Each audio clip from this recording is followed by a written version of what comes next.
Hello दोस्तों। हर सुबह उठते ही करो यह 3 कर्म। जीवन भर कष्ट नहीं भोगनी पड़ेगी। दोस्तों, आज की हमारी यह कहानी सिर्फ एक कहानी नहीं है, बल्कि यह एक ऐसा मंत्र है, एक ऐसा सूत्र है जो अगर किसी इंसान की समझ में आ गया तो उसके जीवन से दरिद्रता, दुख और क्लेश हमेशा के लिए विदा हो जाएंगे। दोस्तों, हमारे शास्त्रों में, हमारे वेदों और पुराणों में सुबह के समय को यानी ब्रह्म मुहूर्त को देवताओं का समय कहा गया है। यह वह समय होता है जब ब्रह्मांड की अलौकिक शक्तियां सबसे ज्यादा जागृत होती है। लेकिन आज के आधुनिक युग में, आज की भागदौड़ भरी जिंदगी में हम इस सबसे महत्वपूर्ण समय का ही अपमान कर देते हैं। हम सुबह उठते ही कुछ ऐसी गलतियां कर बैठते हैं, अनजाने में कुछ ऐसे पाप कर बैठते हैं जिनका परिणाम हमें पूरे दिन और कई बार तो पूरी जिंदगी भोगना पड़ता है। अक्सर लोग मेरे पास आते हैं, मुझसे पूछते हैं कि हम मेहनत तो करते हैं, हम पूजा पाठ भी करते हैं, हम किसी का बुरा भी नहीं चाहते, फिर भी हमारे घर में बरकत क्यों नहीं है? हमारे घर में शांति क्यों नहीं है? पैसा आता तो है लेकिन टिकता क्यों नहीं है? बीमारियों ने घर को घेर रखा है और मन में हमेशा एक बेचैनी, एक डर बना रहता है। आखिर ऐसा क्यों होता है? इसका जवाब आपकी सुबह में छुपा है। इसका जवाब उस पल में छुपा है जब आप अपनी आंखें खोलते हैं।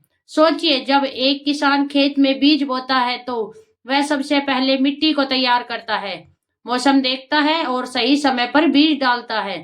अगर वह गलत समय पर गलत तरीके से बीज बो देगा तो क्या फसल अच्छी होगी? नहीं, नहीं होगी। ठीक उसी तरह आपकी सुबह, आपका सवेरा आपके पूरे जीवन की फसल का बीज है। अगर आपकी शुरुआत ही गलत होगी, अगर आपकी नींव ही कमजोर होगी, तो उस पर बनी इमारत कभी मजबूत नहीं हो सकती। दोस्तों, आज मैं आपको उन 3 गुप्त कर्मों के बारे में बताने जा रही हूँ, जिन्हें अगर आपने अपने दिनचर्या का हिस्सा बना लिया तो यकीन मानिए दुनिया की कोई भी ताकत आपको सफल होने से, सुखी होने से नहीं रोक सकती। यह 3 कर्म कोई जादू टोना नहीं है, यह कोई अंधविश्वास नहीं है, यह पूरी तरह से हमारे ऋषि मुनियों द्वारा खोजा गया विज्ञान है। यह ऊर्जा का विज्ञान है। लेकिन दुख की बात यह है कि आज 90% लोग सुबह उठते ही सबसे पहले अपना मोबाइल फोन देखते हैं।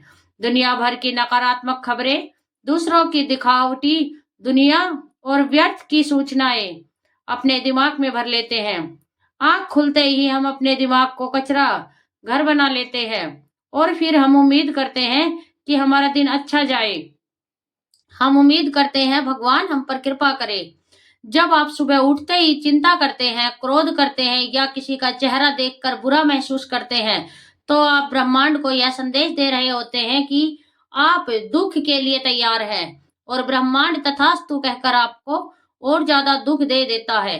लेकिन जो 3 कर्म मैं आपको बताने वाली हूँ, वे इस चक्र को तोड़ने की ताकत रखते हैं। अब आप सोच रहे होंगे कि आखिर वे 3 कर्म कौन से हैं? क्या हमें सुबह उठकर घंटों पूजा करनी होगी? क्या हमें जंगल में जाकर तपस्या करनी होगी? नहीं दोस्तों, यह 3 कर्म बहुत ही सरल है, बहुत ही सहज है, लेकिन इनका प्रभाव परमाणु बम जैसा शक्तिशाली है। यह आपके अवचेतन मन को, आपके सबकॉन्शियस माइंड को इस तरह से प्रोग्राम कर देता है कि सफलता और सुख चुंबक की तरह आपकी ओर खींचे चले जाते हैं। इन 3 कर्मों के बारे में एक बहुत ही पुरानी कहावत है कि जो इंसान सूरज उगने से पहले अपने भीतर का सूरज जगा लेता है, अंधेरा उसके जीवन में कभी टिक नहीं सकता। लेकिन इन कर्मों को सही तरीके से कैसे करना है, इनका सही विधि विधान क्या है? क्योंकि आधा अधूरा ज्ञान हमेशा खतरनाक होता है। कई लोग इन बातों को सुनते तो हैं, लेकिन उन्हें सही तरीके से जीवन में उतार नहीं पाते और फिर कहते हैं कि हमें कोई लाभ नहीं हुआ। इसलिए आज मैं आपको इन 3 कर्मों का रहस्य बहुत ही विस्तार से, बहुत ही गहराई से समझाऊंगी। लेकिन इस रहस्य को, इन 3 कर्मों को की असली शक्ति को समझने के लिए हमें एक यात्रा पर चलना होगा। हमें एक कहानी के माध्यम से, एक कथा के माध्यम से इस सत्य को गहराई से महसूस करना होगा। क्योंकि सिद्धांत तो हम भूल जाते हैं, उपदेश तो हम भूल जाते हैं, लेकिन कहानियां हमारे दिल पर छप जाती है। कहानियां हमें वह सिखा देती है जो बड़ी-बड़ी किताबें नहीं सिखा पाती। आज मैं आपको जो कथा सुनाने जा रही हूँ, वह एक ऐसे ही इंसान की कहानी है, जो शायद आपकी ही तरह था, जो अपनी किस्मत को कोसता था, जो अपनी गरीबी से परेशान था, जो सोचता था कि भगवान शायद उससे नाराज़ है। लेकिन फिर उसके जीवन में एक ऐसी घटना घटी, उसे एक ऐसा ज्ञान मिला, जिसने उसकी पूरी दुनिया ही बदल दी। यह कहानी है एक गाँव की, एक राजा की और एक ऐसे रहस्य की, जो सदियों से छुपा हुआ था। दोस्तों, यह कथा बहुत ही अद्भुत है। इसमें जीवन के संघर्ष का रंग है, इसमें ज्ञान का प्रकाश है और इसमें वह चाबी है जो आपको आपके बंद किस्मत के ताले को खोल सकती है। लेकिन कथा शुरू करने से पहले मैं आपको एक बहुत ज़रूरी बात बता देना चाहती हूँ और यह बात आपको बहुत ध्यान से सुननी चाहिए। हमारे शास्त्रों में, विशेषकर गरुड़ पुराण में और हमारे बुजुर्गों द्वारा हमेशा हमेशा यह कहा गया है कि कथा को कभी भी बीच में अधूरा नहीं छोड़ना चाहिए। अगर हम कोई ज्ञान की बात सुनने बैठते हैं, अगर हम कोई सत्संग सुनने बैठते हैं, तो उसे पूरा सुनकर ही उठना चाहिए। आधी अधूरी कथा सुनकर उठ जाना या बीच में ही छोड़ देना घोर पाप माना जाता है। इसे ज्ञान की अवहेलना कहा जाता है।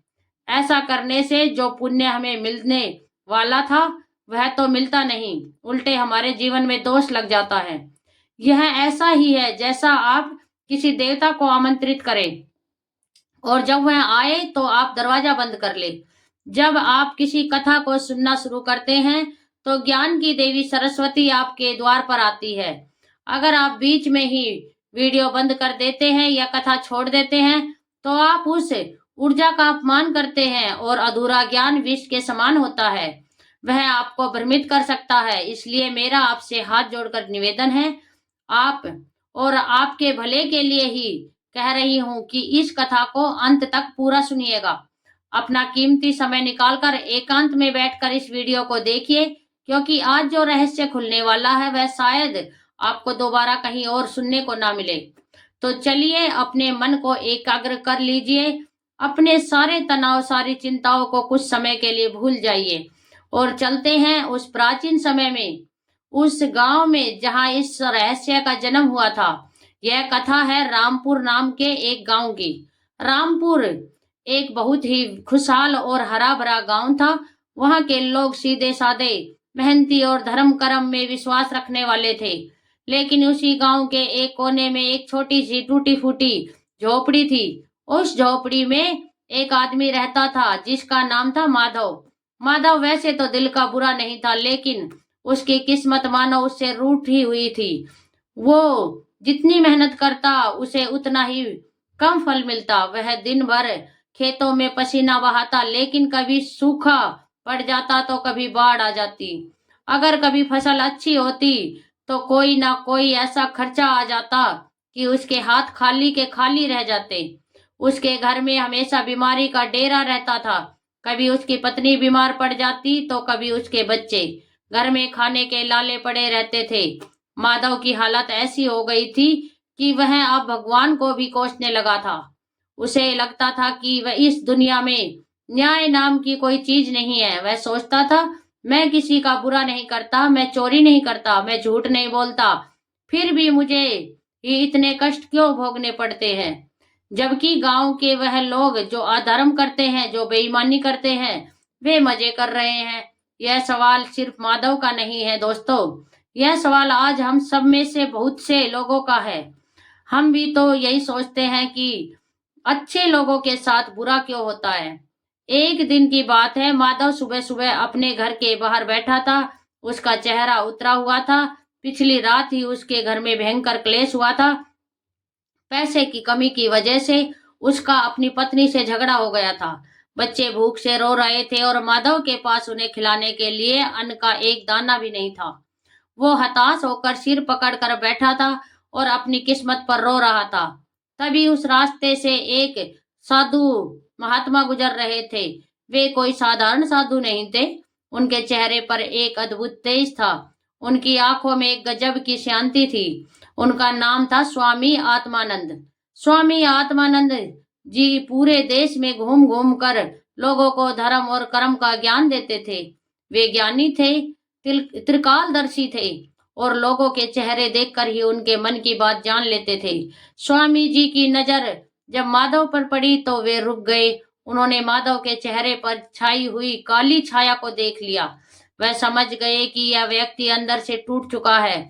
वे धीरे धीरे चलकर माधव के पास आए और अपनी गंभीर लेकिन प्रेम भरी आवाज में बोले, बेटा माधव, क्या बात है, इतने उदास क्यों बैठे हो? ऐसा लगता है जैसे पूरी दुनिया का बोझ तुम्हारे ही कंधों पर आ गया है। माधव ने चौंक कर ऊपर देखा। साधु महाराज को अपने सामने खड़ा देखकर वह हड़बड़ा गया। उसने जल्दी से उठकर उनके चरण स्पर्श किए, लेकिन उसका मन इतना भारी था कि उसके मुंह से शब्द नहीं निकल रहे थे। उसकी आंखों से आंसुओं की धारा भर निकली। वो साधु के चरणों में गिर पड़ा और फूट फूट कर रोने लगा। महाराज, माधव रोते हुए बोला, मैं क्या बताऊं, मेरा जीवन नरक बन गया है। मैं जीना नहीं चाहता। हर तरफ से मुसीबतें मुझे घेरे हुए हैं। गरीबी मेरा पीछा नहीं छोड़ती, घर में कलेश खत्म नहीं होता। मुझे समझ नहीं आता कि मैंने पिछले जन्म में कौन से पाप किए थे जिसकी सजा मुझे अब मिल रही है। स्वामी आत्मानंद ने माधव के सिर पर हाथ फेरा और उसे उठाया। उन्होंने कहा, शांत हो जाओ बेटा, रोने से समस्याएं हल नहीं होती और यह मत सोचो कि यह तुम्हारे पिछले जन्म के पापों का फल है। कई बार हमारे आज के दुख हमारे आज के ही गलत कर्मों का नतीजा होते हैं। और कर्म का मतलब सिर्फ यह नहीं कि तुम क्या काम करते हो। कर्म का मतलब यह भी है कि तुम कैसे सोचते हो, कैसे जागते हो और अपने दिन की शुरुआत कैसे करते हो। माधव ने आंसू पोंछते हुए पूछा, महाराज, मैं समझा नहीं। मैं तो सुबह उठते ही काम पर लग जाता हूँ। मैं तो एक पल भी आराम नहीं करता। फिर मेरी दिनचर्या में क्या गलती है? स्वामी जी मुस्कुराए और बोले, यही तो गलती है माधव। तुम सुबह उठते तो हो, लेकिन तुम जागते नहीं हो। तुम्हारी आंखें तो खुल जाती है, लेकिन तुम्हारा चेतना, तुम्हारा मन नहीं जागता। तुम सुबह उठते ही अपनी चिंताओं के बोझ तले दबे जाते हो। तुम उठते ही यह सोचते हो कि आज क्या बुरा होने वाला है, आज कौन सी मुसीबत आने वाली है, और यही तुम्हारी दरिद्रता का सबसे बड़ा कारण है। माधव हैरान रह गया। साधु महाराज बिल्कुल सही कह रहे थे। माधव जैसे ही सुबह आंख खोलता था, उसे सबसे पहले अपने कर्ज की याद आती थी। उसे याद आता था कि घर में राशन नहीं है। उसे याद आता था कि उसकी पत्नी बीमार है, और यही सोचते सोचते उसका पूरा दिन तनाव में बीतता था। स्वामी जी ने आगे कहा, माधव और आप सब जो इस कथा को सुन रहे हैं, ध्यान से सुनिए। हमारा जो यह शरीर है, यह सिर्फ मांस और हड्डियों का ढांचा नहीं है। यह ब्रह्मांड की ऊर्जा का एक रिसीवर है, एक एंटीना है। और सुबह का समय, जिसे हम ब्रह्म मुहूर्त कहते हैं, वो समय है जब ब्रह्मांड अपनी सबसे शुद्ध और सकारात्मक ऊर्जा पृथ्वी पर भेजता है। उस समय अगर तुम अपनी चिंताओं, अपने डर, अपने गुस्से को पकड़कर बैठे रहोगे, तो तुम उस दिव्य ऊर्जा को ग्रहण नहीं कर पाओगे। उल्टा तुम नकारात्मक ऊर्जा को अपनी ओर खींच लोगे। सोचो माधव, स्वामी जी ने एक उदाहरण देते हुए समझाया, अगर तुम्हारे घर का दरवाजा ही बंद हो तो क्या बाहर खड़ी लक्ष्मी अंदर आ सकती है? नहीं आ सकती। ठीक उसी तरह जब तुम सुबह उठते ही नकारात्मक विचारों में खो जाते हो, तो तुम अपने मन का दरवाजा बंद कर लेते हो। फिर चाहे तुम दिन भर कितनी भी मेहनत कर लो, वो फलित नहीं होती। मेहनत का फल तभी मिलता है जब उसे सही मानसिक स्थिति के साथ किया जाए। माधव बहुत ध्यान से स्वामी जी की बातें सुन रहा था। उसे ऐसा लग रहा था जैसे कोई बंद कमरे की खिड़की खोल रहा हो और वहां ताजी हवा आ रही हो। उसने हाथ जोड़कर पूछा, महाराज, आप सत्य कहते हैं। मैं मानता हूँ कि मैं सुबह उठते ही चिंताओं में घिर जाता हूँ, लेकिन मैं क्या करूँ?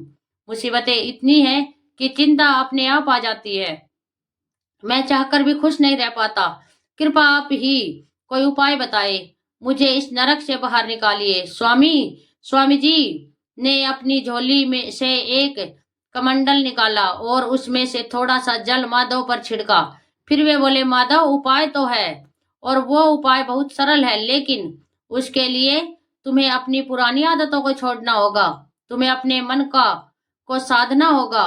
मैं तुम्हें जीवन में 3 ऐसे गुप्त कर्म बता सकता हूँ 3 ऐसे नियम बता सकता हूँ जिन्हें अगर तुम कल सुबह से ही करना शुरू कर दे तो मैं वचन देता हूँ कि अगले कुछ ही दिनों में तुम्हारे जीवन में चमत्कार होना शुरू हो जाएंगे। तुम्हारी गरीबी अमीरी में बदल जाएगी, तुम्हारा कलह शांति में बदल जाएगा और तुम्हारा रोग स्वास्थ्य में बदल जाएगा। माधव की आंखों में चमक आ गई। वह उत्सुकता से बोला, महाराज जल्दी बताइए, वे 3 कर्म कौन से हैं? मैं कुछ भी करने को तैयार हूँ। आप जो कहेंगे मैं वही करूंगा। स्वामी जी गंभीर हो गए। उन्होंने कहा, ठहरो माधव, यह ज्ञान इतना सस्ता नहीं है कि इसे यूं ही राह चलते बता दिया जाए।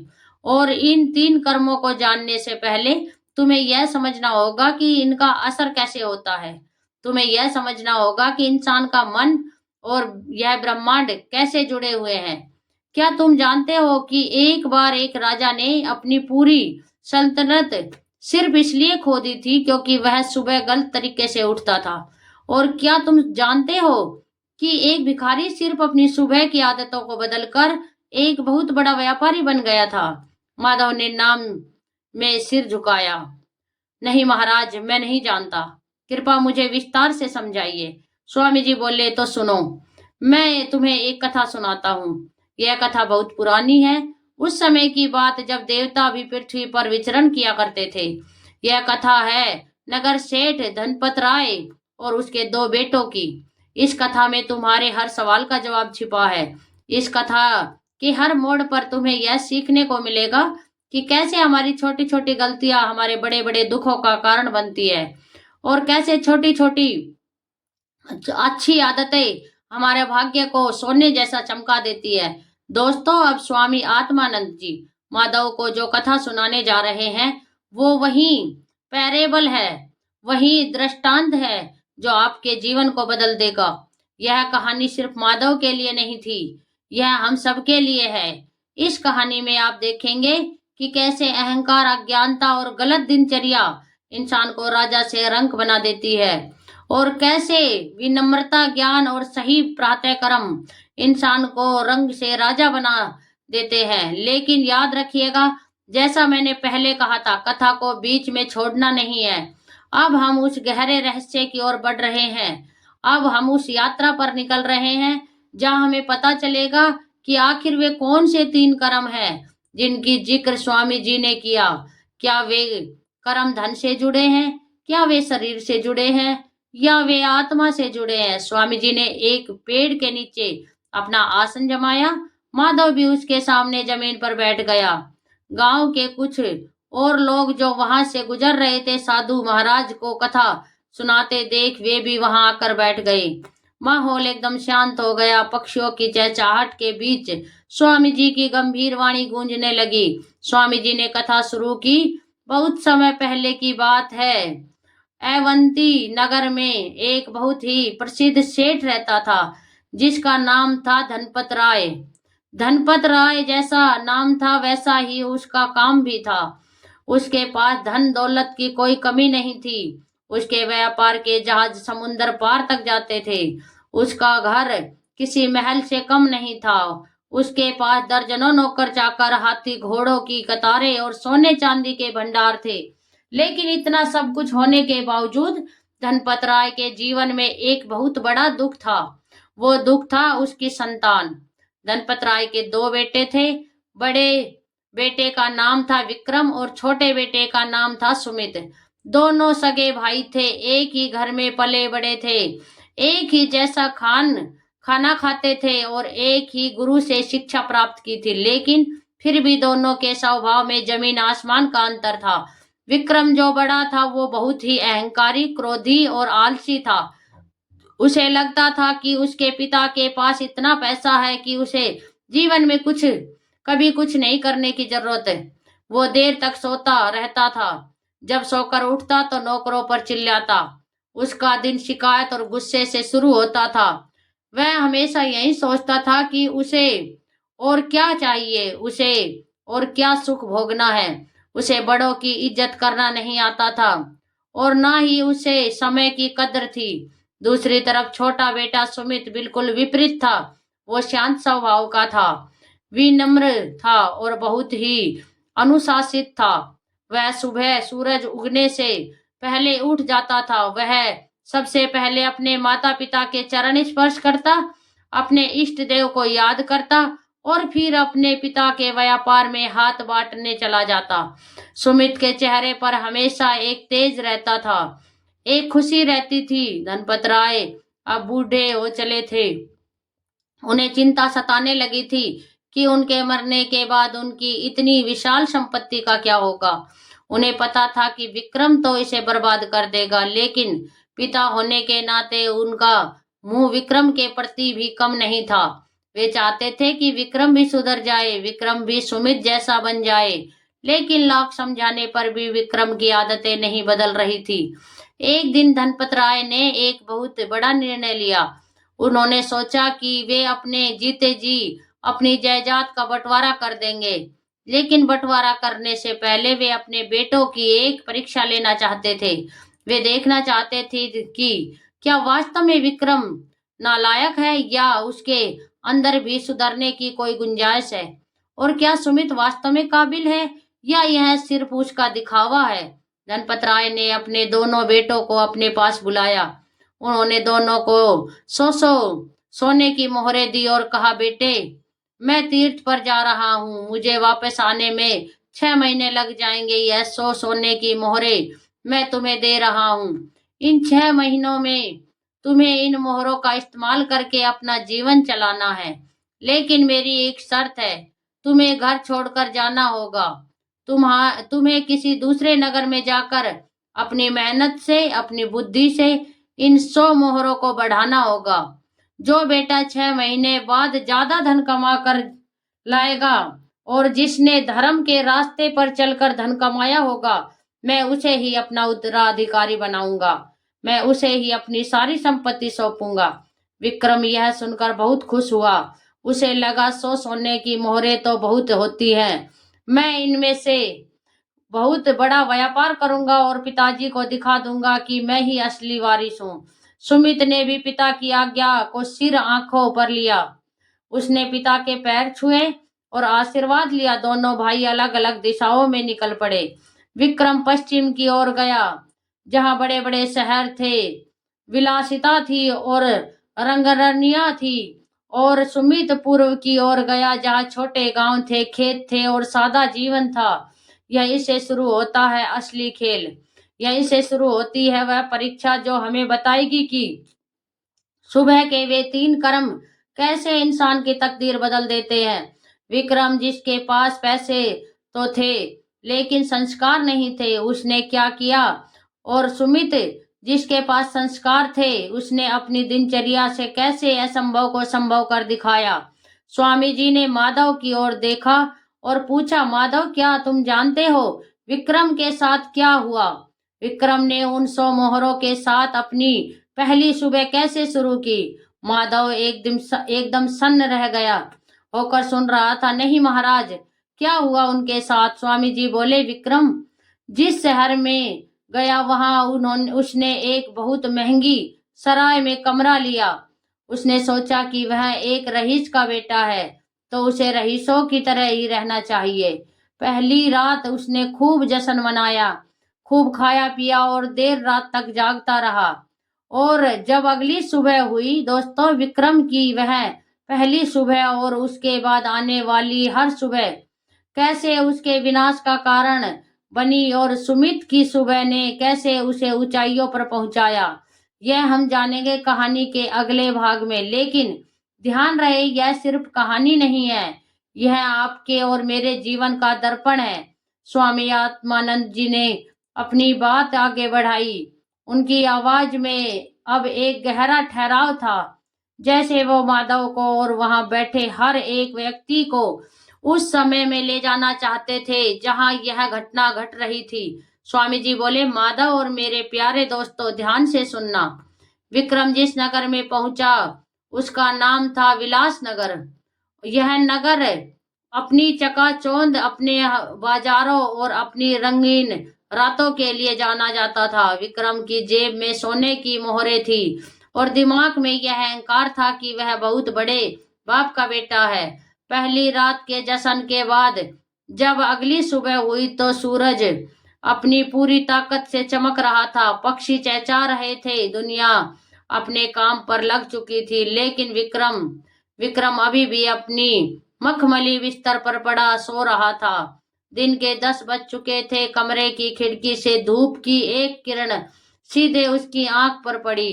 विक्रम की नींद टूटी, लेकिन वह शांति से नहीं उठा। वो हड़बड़ा कर झुंझलाते हुए उठा। उसने सबसे पहला शब्द जो अपने मुंह से निकाला वो कोई प्रार्थना नहीं थी, वो कोई धन्यवाद नहीं था, बल्कि एक गाली थी। उसने सूरज को कोसते हुए कहा, यह धूप इतनी तेज क्यों है? कोई पर्दा क्यों नहीं डालता? उसका सिर भारी हो रहा था, शरीर में आलस भरा हुआ था। अपने उसने लेटे ही जोर से आवाज लगाई, पानी कोई है? मुझे पानी चाहिए। जब नौकर पानी लेकर आया तो विक्रम ने पानी का गिलास हाथ से झटक दिया। बोला, इतनी देर क्यों लगाई? तुम जानते नहीं मैं कौन हूं? जरा सोचिए दोस्तों, दिन की शुरुआत, वो पहला पल जब हम होश में आते हैं। विक्रम ने उसे क्रोध और अहंकार से भर दिया। हमारे बुजुर्ग कहते हैं कि सुबह उठते ही अगर मुंह से कड़वे शब्द निकले तो पूरा दिन कड़वा हो जाता है। विक्रम ने बिना नहाए धोए, बिना ईश्वर का नाम लिए सीधे भोजन मंगवाया। वो बिस्तर पर बैठे बैठे ही गरिष्ठ गरिष्ठ भोजन करने लगा। उसका मन अशांत था। उसे लग रहा था कि उसके पास बहुत पैसा है, लेकिन अंदर ही अंदर एक अजीब सी बेचैनी थी। दोपहर होते होते विक्रम तैयार होकर बाजार निकला। उसकी चाल में एक अजीब सा घमंड था। वो लोगों को ऐसे देख रहा था जैसे वे कीड़े मकोड़े हों। उसने सोचा, मेरे 500 मोहरे हैं, मैं रातों रात इसे 1000 कर दूंगा। लेकिन कैसे? उसके पास ना कोई योजना थी, ना कोई धैर्य। बाजार में घूमते हुए उसकी मुलाकात एक व्यक्ति से हुई। वो व्यक्ति बहुत ही मीठा बोलता था, लेकिन उसकी आंखों में धूर्तता थी। उस व्यक्ति ने विक्रम के महंगे कपड़े और उसके चेहरे का भाव देख लिया था। वह समझ गया था कि यह कोई अमीर घर का बिगड़ा हुआ शहजादा है, जिसे लूटना बहुत आसान है। उस ठग ने विक्रम के पास जाकर प्रणाम किया और बोला, सेठ जी, आप तो बड़े तेजस्वी लगते हैं, लगता है किसी बड़े राजघराने से आए हैं। विक्रम अपनी तारीफ सुनकर भूल गया। उसने कहा, हाँ, मैं धनपत राय का बेटा हूँ, मैं यहाँ व्यापार करने आया हूँ। ठग ने मौका देखकर कहा, अरे वाह सेठ जी, मैं आपको एक ऐसी योजना बता सकता हूँ जिससे आपकी यह 100 मोहरे एक ही महीने में दुगनी हो जाएगी। हमें बस रतन के व्यापार में पैसा लगाना है। विक्रम, जो मेहनत से बचना चाहता था और जिसे जल्दी अमीर बनने की लत थी, उसने बिना सोचे समझे उस ठग पर भरोसा कर लिया। उसने सोचा, मेहनत तो मजदूर करते हैं, मैं तो राजा हूँ, मैं दिमाग से कमाऊंगा। विक्रम ने उस ठग को 20 सोने की मोहरे दे दी। उसने यह भी नहीं जांचा कि वो आदमी कौन है, कहाँ रहता है। शाम होते होते विक्रम फिर से मदिरा और नाच गाने में डूब गया। उसकी दिनचर्या यही बन गई, देर से उठना, नौकरों पर चिल्लाना, बिना सोचे पैसे बहाना और रात को देर तक जागना। माधव, तुम देख रहे हो, विक्रम के पास साधन थे, पैसा था, लेकिन उसकी सुबह बिगड़ी हुई थी। उसका जागना गलत था, इसलिए उसकी बुद्धि पर पर्दा पड़ा हुआ था। अब चलो दूसरी ओर देखते हैं। चलो देखते हैं कि सुमित के साथ क्या हो रहा था। स्वामी जी ने एक पल का विराम लिया और फिर सुमित की कहानी शुरू की। सुमित जिस दिशा में गया था वहां कोई बड़ा शहर नहीं था। वहां धर्मपुर नाम का एक छोटा सा गांव था। सुमित जब वहां पहुंचा तो शाम हो चुकी थी। उसने किसी सराय में महंगा कमरा नहीं लिया। उसने गांव के बाहर एक पुराने मंदिर की धर्मशाला में शरण ली। उसने मंदिर के पुजारी से हाथ जोड़कर विनती की, उसे रात बिताने के लिए बस थोड़ी सी जगह दे दे। अगली सुबह अभी सूरज निकला भी नहीं था। आकाश में तारे टिमटिमा रहे थे। ब्रह्म मुहूर्त का समय था। चारों तरफ घोर शांति थी। तभी सुमित की आंख खुली। वो किसी शोर से नहीं उठा, ना ही किसी हड़प डहाट में उठा। उसकी नींद अपने आप एक प्राकृतिक तरीके से खुली, जैसे ही सुमित जागा, उसने सबसे पहले अपनी हथेलियों को आपस में रगड़ा और उन्हें अपने चेहरे पर फेरा। उसके चेहरे पर एक सौम्य मुस्कान थी। उसने बिस्तर छोड़ने से पहले धरती माता को हाथ से स्पर्श किया और उनसे क्षमा मांगी कि वह उन पर पैर रखने जा रहा है। उसने मन ही मन अपने माता पिता और गुरु को प्रणाम किया। सुमित ने वहां पास बहती हुई नदी में स्नान किया। ठंडा पानी जैसे ही उसके शरीर पर पड़ा, उसकी सारी सुस्ती, सारा आलस्य गायब हो गया। उसने उगते हुए सूरज को जल चढ़ाया और कुछ देर आंखें बंद करके ध्यान में बैठ गया। माधव, ध्यान देना। सुमित के पास भी 100 मोहरें थी, लेकिन उसने अभी तक एक भी पैसा खर्च नहीं किया। उसने अपनी सुबह को कृतज्ञता से भरा। उसने अपनी सुबह को शांति से भरा। जब वह ध्यान से उठा तो उसका दिमाग शीशे की तरह साफ था। उसे पता था कि उसे क्या करना है। सुमित गांव के बाजार में गया। उसने देखा कि वहां के लोग बहुत मेहनती हैं। उसने विक्रम की तरह खुद को सेठ बताकर डींगे नहीं हाँकी। उसने अपनी पहचान छुपाई रखी। उसने देखा कि एक बूढ़ा किसान अपनी सब्जी की टोकरी उठाने की कोशिश कर रहा है, लेकिन उससे उठ नहीं रही। सुमित दौड़ कर गया और उसने वो टोकरी उठा ली। उसने किसान से कहा, काका लाइए, मैं आपकी मदद कर दूं। किसान ने हैरान होकर देखा और आशीर्वाद दिया। सुमित ने बाजार में देखा कि अनाज के भाव में कुछ अंतर है। उसने अपनी बुद्धि लगाई। उसने देखा कि पास के गांव में अनाज सस्ता है और इस गांव में थोड़ा महंगा। सुमित ने अपनी 100 मोहरों में से सिर्फ 5 मोहरें निकाली। उस उसने पास के गांव से अच्छी किस्म के बीज खरीदे और धर्मपुर के किसानों को सही दाम पर बेचना शुरू किया। उसने सिर्फ व्यापार नहीं किया, उसने उन किसानों को यह भी समझाया कि इन बीजों को कैसे बोना है, क्योंकि सुमित ने अपने पिता के साथ रहकर खेती बाड़ी का काम भी सीखा था। सुमित का व्यवहार इतना मधुर था, उसकी वाणी में इतनी मिठास थी कि लोग उसकी ओर खिंचे चले आते थे। वह हर सुबह जल्दी उठता, अपने नित्य कर्म करता, ईश्वर का ध्यान करता और फिर पूरी ईमानदारी से अपने काम में लग जाता। वह जो भी काम करता उसमें उसे सफलता मिलती। क्यों? क्योंकि उसकी शुरुआत सही थी। उसका एंटीना सही सिग्नल पकड़ रहा था। 1 महीना बीत गया। विलासनगर में विक्रम की हालत अब बदलने लगी थी। वो ठग जिसे विक्रम ने पैसे दिए थे वह गायब हो चुका था। जब विक्रम ने उसे ढूंढा तो पता चला कि ऐसा कोई आदमी वहां रहता ही नहीं था। विक्रम को बहुत गुस्सा आया। उसने अपनी गुस्सा शराब में डुबो दिया। उसने सोचा, कोई बात नहीं, अभी तो 80 मोहरे और है, मैं जुआ खेलकर यह नुकसान पूरा कर लूंगा। विक्रम की बुद्धि पूरी तरह भ्रष्ट हो चुकी थी। उसकी दिनचर्या ने उसके शरीर को भी बीमार बना दिया था। कुछ देर तक सोने की वजह से उसका पेट खराब रहने लगा था। आंखों के नीचे काले घेरे पड़ गए थे और स्वभाव में चिड़चिड़ापन आ गया था। वह अब अपने नौकरों को तनख्वाह भी समय पर नहीं दे पा रहा था, इसलिए वे भी उसे छोड़कर जाने लगे थे। लेकिन विक्रम का अहंकार अभी भी नहीं टूटा था। उसे लगता था कि वह तो धनपत राय का बेटा है, उसका कोई क्या बिगाड़ लेगा। उसकी दूसरी तरफ धर्मपुर में सुमित की 5 मोहरें अब बढ़कर 15 मोहरें बन चुकी थी। लेकिन सुमित ने अपना जीवन स्तर नहीं बदला था। वह अभी भी उसी सादगी में रहता था, उसी रूखी सूखी रोटी को प्रसाद समझकर खाता था। गांव के लोग उसे सुमित भैया कहकर बुलाने लगे थे। उसका सम्मान बढ़ रहा था। एक दिन धर्मपुर में एक बहुत बड़ी समस्या आ गई। गांव के जो प्रमुख सेठ थे, उनका इकलौता बेटा बहुत बीमार पड़ गया। उसे एक अजीब सा बुखार था जो उतर ही नहीं रहा था। गांव के वेद हार मान चुके थे।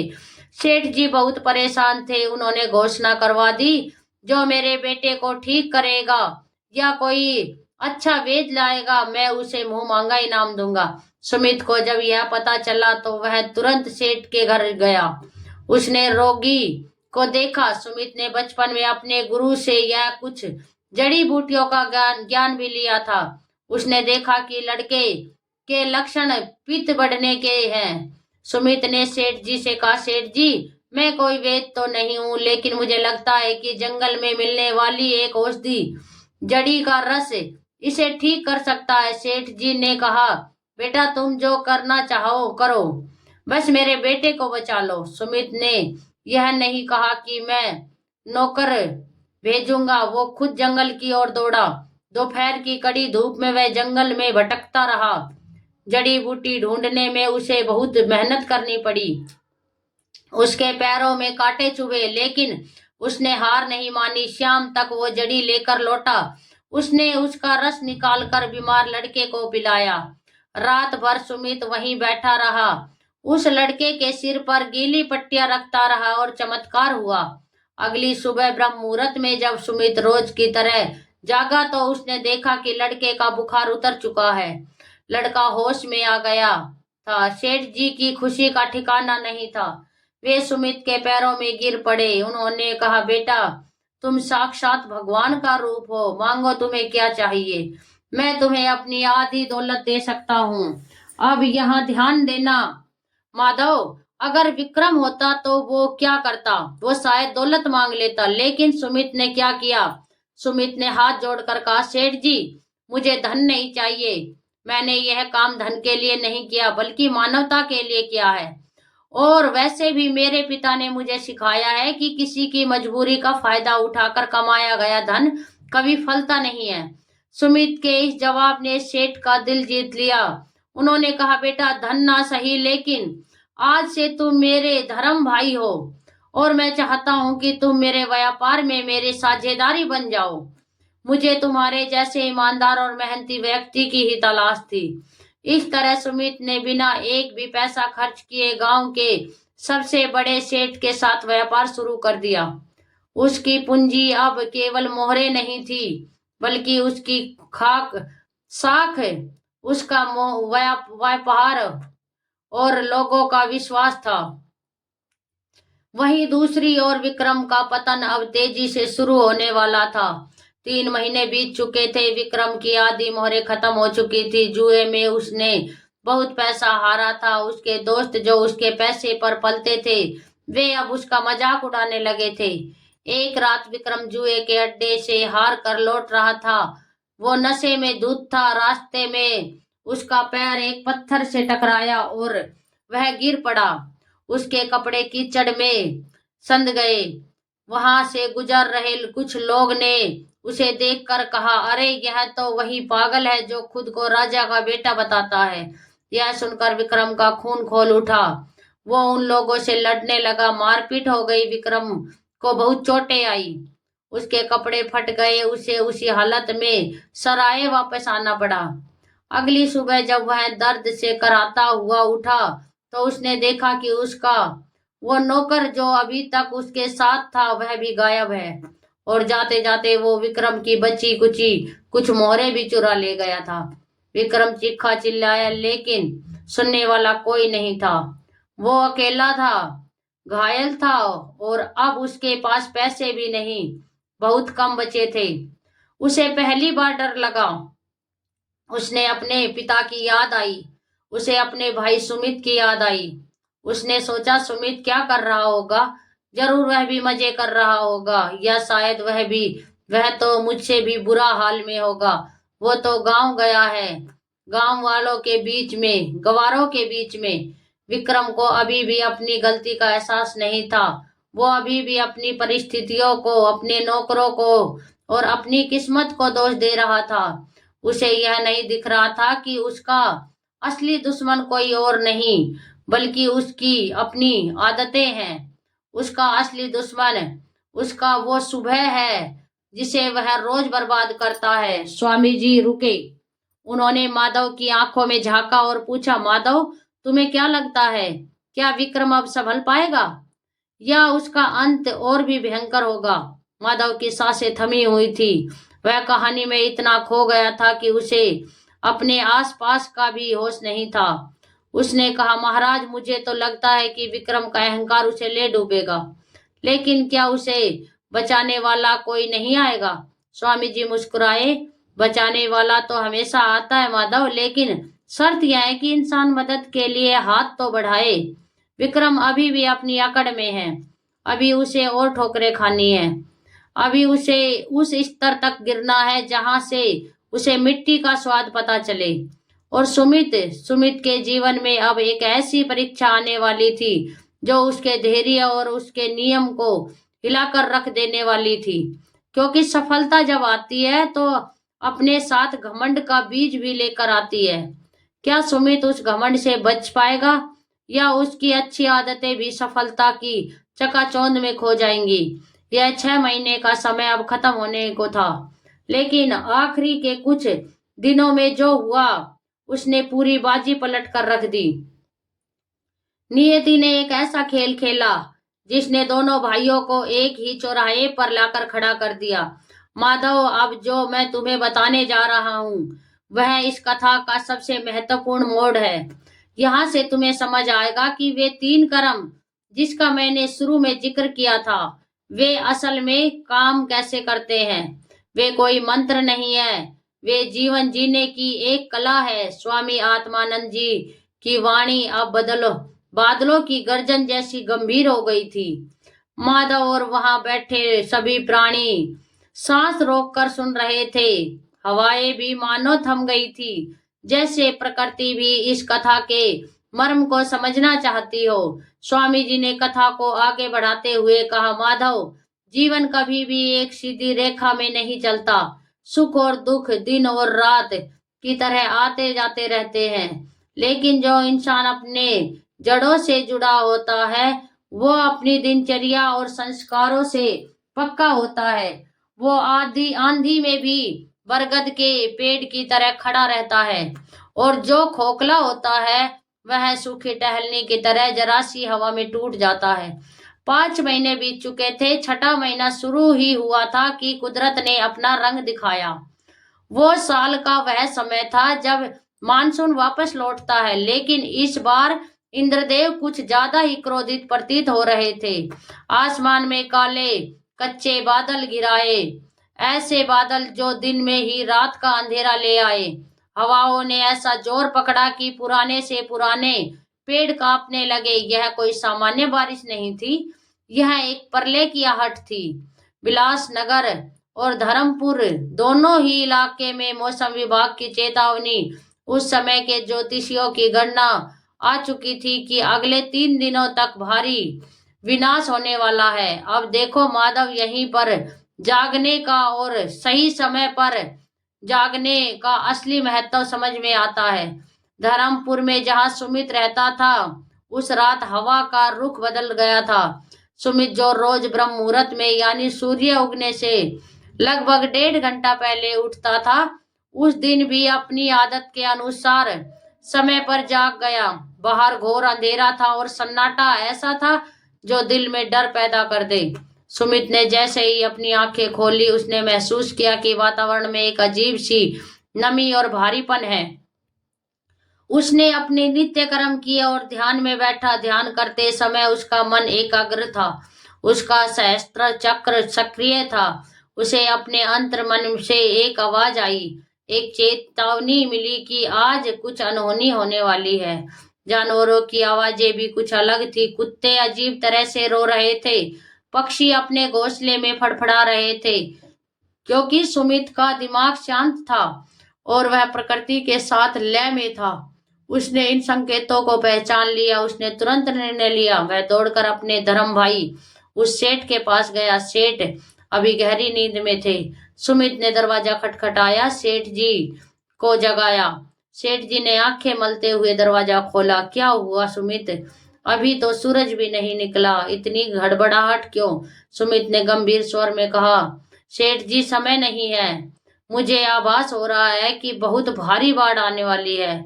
नदी का जल स्तर तेजी से बढ़ रहा है और हवाओं का रुख खतरनाक है। हमारा जो गोदाम नदी के किनारे है, जहां हमारा सारा अनाज और कीमती सामान रखा है, उसे अभी इसी वक्त खाली करना होगा। अगर हमने सुबह होने का इंतजार किया तो सब कुछ बह जाएगा। सेठ जी सुमित पर आंख मूंद कर भरोसा करते थे। उन्होंने सुमित की आंखों में वह डर नहीं बल्कि एक दृढ़ निश्चय देखा। उन्होंने तुरंत अपने मजदूरों को जगाया, गांव के लोगों को भी जगाया। अंधेरे में ही मसालों की रोशनी से सुमित ने कमान संभाल ली। वो खुद मजदूरों के साथ मिलकर अनाज की बोरियां अपने कंधे पर लाद कर ऊंचे स्थान पर पहुंचाने लगा। वह एक सेनापति की तरह काम कर रहा था। गांव वाले उसे देखकर हैरान थे। वे सोच रहे थे कि सुमित भैया को कैसे पता चला। सुबह के 4 बजे से 7 बजे तक सुमित और गांव वालों ने जी तोड़ मेहनत की। उन्होंने गोदाम का सारा कीमती सामान, अनाज और जरूरी दस्तावेज गांव की पहाड़ी पर बने मंदिर के पास सुरक्षित पहुंचा दिए। और ठीक 7 बजे जैसे ही उन्होंने आखिरी बोरी रखी, आसमान फट पड़ा। मूसलाधार बारिश शुरू हो गई और देखते ही देखते पास बहने वाली नदी ने विकराल रूप धारण कर लिया। पानी गांव में घुसने लगा। वो गोदाम जिसे सुमित ने अभी अभी खाली करवाया था, वो देखते ही देखते बाढ़ के पानी में डूब गया। अगर वे 1 घंटा भी देर करते तो उनका सब कुछ बर्बाद हो जाता। सेठ जी और पूरा गांव तबाही के मंजर को देखकर कांप गया, लेकिन उनका माल और उनकी जान सुरक्षित थी। सेठ जी ने सुमित को गले लगा लिया और उनकी आंखों में आंसू थे। उन्होंने कहा, सुमित, आज अगर तुम समय पर नहीं जागते और अगर तुम में यह दूरदर्शिता नहीं होती तो आज हम सड़क पर आ जाते। तुम्हारे इस ब्रह्म मुहूर्त के नियम ने आज हमें बचा लिया। सुमित ने हाथ जोड़कर नम्रता से कहा, सेठ जी, यह मेरा नहीं, यह उस परम पिता का आशीर्वाद है। मैं तो बस एक निमित्त हूँ। जब हम सुबह जल्दी उठकर प्रकृति के साथ जुड़ते हैं तो प्रकृति खुद हमारी रक्षा करती है। अगले 3 दिनों तक बारिश नहीं रुकी। पूरा गांव जलमग्न हो गया, लेकिन सुमित ने हार नहीं मानी। उसने मंदिर में ही लंगर, मुफ्त भोजन शुरू करवा दिया। उसने जो अनाज बचाया था उसी से उसने गांव के गरीबों, बूढ़ों और बच्चों का पेट भरा। वह दिन रात सेवा में लगा रहा।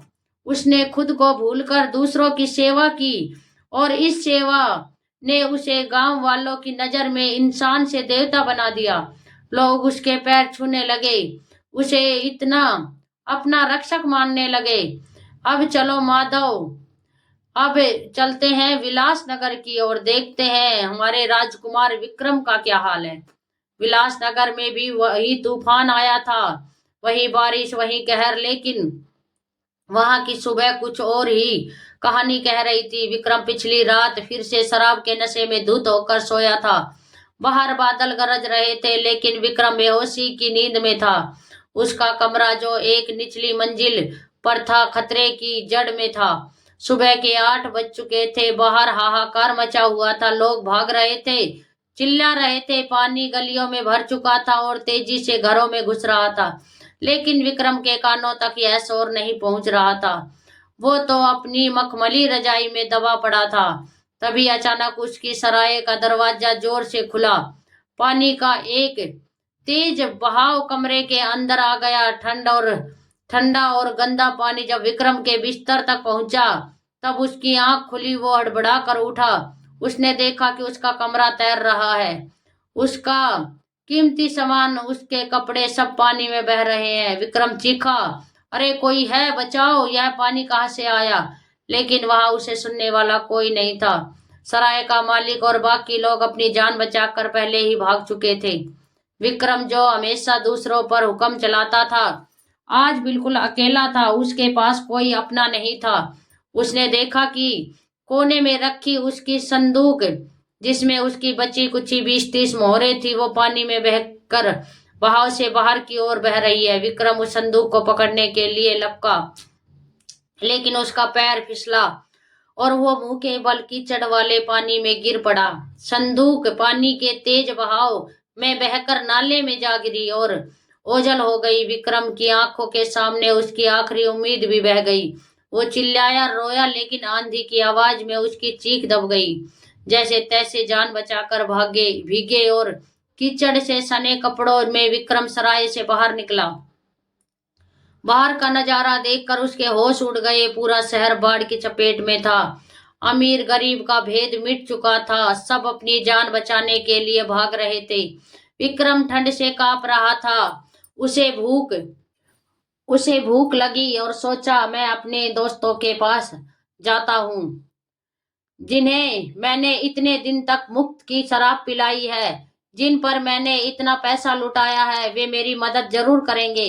वो गिरते पड़ते अपने एक तथा दोस्त के घर पहुंचा। उसने दरवाजा खटखटाया। दरवाजा खोलो, मैं विक्रम हूँ, मुझे मदद चाहिए। अंदर से आवाज आई, भाग जा यहाँ से, हमारे पास खुद खाने को नहीं है, और वैसे भी अब तेरे पास बचा ही क्या है जो हम तेरी इज्जत करें। यह सुनकर विक्रम को ऐसा लगा जैसे किसी ने उसके दिल पर हथौड़ा मार दिया हो। जिन लोगों को वह अपना समझता था वे सिर्फ उसके पैसे के सगे थे। आज जब पैसा नहीं रहा तो रिश्ते भी खत्म हो गए। विक्रम दर दर की ठोकरें खाता रहा। उसने कई लोगों से मदद मांगी, लेकिन किसी ने उसे एक टुकड़ा रोटी का तक का नहीं दिया। उल्टा लोगों ने उसे धुतकार दिया। किसी ने कहा, अरे यह तो वही घमंडी है जो नौकरों पर कोड़े बरसाता था, इसे तो भगवान ने सही सजा दी है। शाम होते होते धनपत राय का वो लाडला बेटा जो रेशमी बिस्तरों पर सोता था, आज सड़क के किनारे कीचड़ में एक फटे हुए बोरे को ओढ़कर बैठा था। उसका शरीर बुखार से दब रहा था, पेट भूख से मरोड़ रहा था और आंखों में सिर्फ आंसू थे। विक्रम ने अपनी जिंदगी में पहली बार सच्चे दिल से अपनी स्थिति पर विचार किया। वो वहां बैठा बैठा बारिश की बूंदों के बीच अपने अतीत को याद करने लगा। उसे याद आया कि कैसे वो अपने पिता का अपमान करता था, कैसे वह अपने भाई सुमित का मजाक उड़ाता था। उसे याद आया कि कैसे वह सुबह देर रात तक सोता था और सोचता था कि दुनिया उसकी मुट्ठी में है। आज उसे स्वामी आत्मानंद जी की वो जो वह अभी सुन रहा रहा था नहीं, बल्कि जो ज्ञान उसे बचपन में मिला था और उसने ठुकरा दिया था, वो बात याद आई, विनाश काले विपरीत बुद्धि। विक्रम फूट फूट कर रोने लगा। उसने आसमान की ओर देखकर कहा, हे ईश्वर, यह तूने क्या किया? मुझे रंग बना दिया। क्या मेरा अहंकार इतना बड़ा पाप था? तभी वहां से गुजरते हुए एक बूढ़े भिखारी ने विक्रम की हालत देखी। वो भिखारी जैसे विक्रम ने शायद कभी धुतकार दिया होगा। वो रुका। उसने अपनी सूखी रोटी का आधा टुकड़ा तोड़ा और विक्रम की ओर बढ़ा दिया। बोला, ले बेटा, खा ले, लगता है तू नए नए फकीर बने हो। इस आंधी ने बड़े बड़े की अकड़ निकाल दी। विक्रम ने कांपते हाथों से वह रोटी का टुकड़ा लिया। वो रोटी जो शायद बासी थी, सूखी थी, उसे खाते समय विक्रम को जो स्वाद आया उसे 56 भोग में भी कभी नहीं मिला था। उसे 56 भोग में भी कभी नहीं मिला था। उसे समझ नहीं आ रहा था कि वह अपने पिता का सामना कैसे करेगा। वो किस मुंह से वापस जाएगा। दूसरी तरफ धर्मपुर में बाढ़ का पानी उतर गया था। सुमित और सेठ जी ने मिलकर गांव को फिर से खड़ा कर दिया था। सुमित के पास अब धन भी था और उससे कई गुना ज्यादा इज्जत भी थी। 6 महीने पूरे हो चुके थे। अब घर लौटने का समय था। सेठ जी ने सुमित को विदा करते समय मुनाफे का आधा हिस्सा दिया। वह हिस्सा इतना था कि सुमित की 100 मोहरें अब बढ़कर 5,000 मोहरें हो चुकी थी। इसके अलावा सेठ जी ने उसे एक बहुत ही सुंदर रथ, कीमती वस्त्र और उपहार देकर विदा किया। पूरा गांव सुमित को छोड़ने गांव की सीमा तक आया। सबकी आंखों में आंसू थे। सब कह रहे थे, बेटा सुमित, तुम जा तो रहे हो, लेकिन हमें भूल मत जाना। यह गांव तुम्हारा ऋणी रहेगा। सुमित ने सबको प्रणाम किया, बड़ों का आशीर्वाद लिया और अपने रथ पर सवार होकर अपने नगर अवंती की ओर चल पड़ा। उसका रथ शानदार था। घोड़े हवा में बात कर रहे थे, लेकिन सुमित के मन में रति भर भी घमंड नहीं था। वो अभी भी वही सोच रहा था, यह सब प्रभु की कृपा है और मेरे माता पिता के पुण्य है। अब जरा कल्पना करो माधव, एक ही दिन एक ही समय पर दो भाई अपने घर की ओर लौट रहे थे। एक रथ पर सवार था फूलों की बारिश वर्षा के बीच, और दूसरा नंगे पैर, फटे हाल, भूख प्यास से बेहाल लड़खड़ाता हुआ छिपते छिपाते उसी रास्ते पर चल रहा था। रास्ता लंबा था, कई दिनों की यात्रा थी। विक्रम पैदल चल रहा था, उसके पैर में छाले पड़ चुके थे। वह भीख मांग मांग कर अपना पेट भर रहा था। उसे डर लग रहा था, अगर पिताजी ने उसे इस हाल में देख लिया तो क्या कहेंगे? क्या वे उसे घर में घुसने देंगे या उसे धक्के मार कर निकाल देंगे? चलते चलते विक्रम एक जंगल के रास्ते पर पहुंचा। वो थक कर चूर हो चुका था और एक कुएं के पास गिर पड़ा। उसे प्यास लगी थी, लेकिन कुएं से पानी निकालने के लिए उसके पास रस्सी या बाल्टी नहीं थी। वो कुएं की जगत पर बैठ सिर रखकर रोने लगा। तभी उसे दूर से घोड़ों की टापों की आवाजें सुनाई दी। उसने सिर उठाकर देखा, धूल उड़ाता हुआ एक भव्य रथ उसकी तरफ आ रहा था। विक्रम डर गया। उसने सोचा, कहीं यह कोई डाकू या राजा का रथ ना हो जो उसे रास्ते से हटाने के लिए मार दे। वो जल्दी से उठकर एक झाड़ी के पीछे छिप गया। वो रथ ठीक उसी कुएं के पास आकर रुका। सारथी ने घोड़े रोके, रथ का पर्दा हटा। उसमें से एक तेजस्वी नवयुवक नीचे उतरा। उसके कपड़े राजसी थे, चेहरे पर तेज था। उसने सारथी से कहा कि घोड़े प्यासे हैं, इन्हें पानी पिलाओ और मैं भी थोड़ा विश्राम करूंगा। झाड़ी के पीछे छुपा विक्रम उस युवक को ध्यान से देखने लगा। उसे वह चेहरा जाना पहचाना लगा। उसने अपनी आंखें मली, गौर से देखा और फिर उसके मुंह से एक दबी हुई चीख निकल गई। सुमित! क्या यह सुमित है? विक्रम को अपनी आंखों पर विश्वास नहीं हुआ। यह वही सुमित था जिसे वह गंवार और डरपोक समझता था। आज वो किसी राजा की तरह चमक रहा था और वो खुद एक भिखारी से भी बदतर। विक्रम के मन में ईर्ष्या नहीं जागी, बल्कि शर्मिंदगी का एक ऐसा ज्वालामुखी फूटा जिसने उसे अंदर से जला दिया। वो सुमित के सामने जाने की हिम्मत नहीं जुटा पा रहा था। वो चाहता था कि धरती फट जाए और वो उसमें समा जाए। सुमित ने कुएं से पानी पिया और फिर उसकी नजर झाड़ी के पीछे हिलते हुए एक कपड़े पर पड़ी। सुमित सतर्क हो गया। उसने पूछा, कौन है वहां? बाहर आओ, डरो मत, हम तुम्हें कोई नुकसान नहीं पहुंचाएंगे। विक्रम कांप रहा था। वो बाहर नहीं आना चाहता था, लेकिन सुमित धीरे धीरे झाड़ी की ओर बढ़ा। उसने झाड़ी हटाई और वहां सिकुड़ कर बैठे उस बदहाल इंसान को देखा। सुमित ने पहले तो उसे पहचाना नहीं। मैला कुचला चेहरा, उलझे बाल, फटे कपड़े, लेकिन फिर उसने उन आंखों को देखा। वे आंखें जो बचपन से उसके साथ थी, वे आंखें जो हमेशा गुस्से से लाल रहती थी, आज शर्म से झुकी हुई थी। सुमित चौंक गया। भैया! विक्रम भैया! सुमित की आवाज में अविश्वास था। वो तुरंत नीचे झुका और विक्रम को कंधे से पकड़ा। भैया, यह आपकी क्या हालत है? यह सब कैसे हुआ? विक्रम अब और खुद को रोक नहीं पाया। वो सुमित के गले लग गया और फूट फूट कर रोने लगा। वो इतना रोया कि उसकी हिचकियां बंध गई। वो कुछ बोल नहीं पा रहा था, बस रो रहा था। सुमित ने उसे संभाला, उसे पानी पिलाया और अपनी रेशमी अंग वस्त्र से उसका चेहरा साफ किया। सुमित ने यह नहीं पूछा कि तुम्हारी यह हालत कैसे हुई, यह तुम्हारे पैसे कहाँ गए। उसने सिर्फ इतना कहा, शांत हो जाइए भैया, मैं आ गया हूं ना, अब सब ठीक हो जाएगा, चलिए घर चलते हैं। सुमित ने विक्रम को सहारा देकर उठाया और अपने रथ में बैठाया। उसने अपने कुछ कपड़े निकालकर विक्रम को पहनने के लिए दिए। सारथी हैरान था, लेकिन सुमित के आदेश पर उसने रथ को अवंती नगर की ओर मोड़ दिया। रथ के अंदर विक्रम सिर झुकाए बैठा था। काफी देर की चुप्पी के बाद विक्रम ने दबी हुई आवाज में पूछा, सुमित, तूने यह सब कैसे किया? हम दोनों एक ही घर से निकले थे, मेरे पास भी वही 100 मोहरे थी। फिर मैं यहाँ कीचड़ में क्यों हूँ और तू आसमान में क्यों? क्या भगवान ने मेरे साथ अन्याय किया?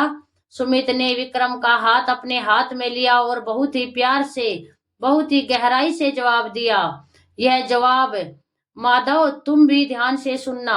सुमित बोला, भैया, भगवान कभी अन्याय नहीं करते। फर्क हमारी मोहरों में नहीं था, फर्क हमारी सुबह में था, फर्क हमारे जागने में था। आपने धन को अपना स्वामी मान लिया था और मैंने धन को साधन।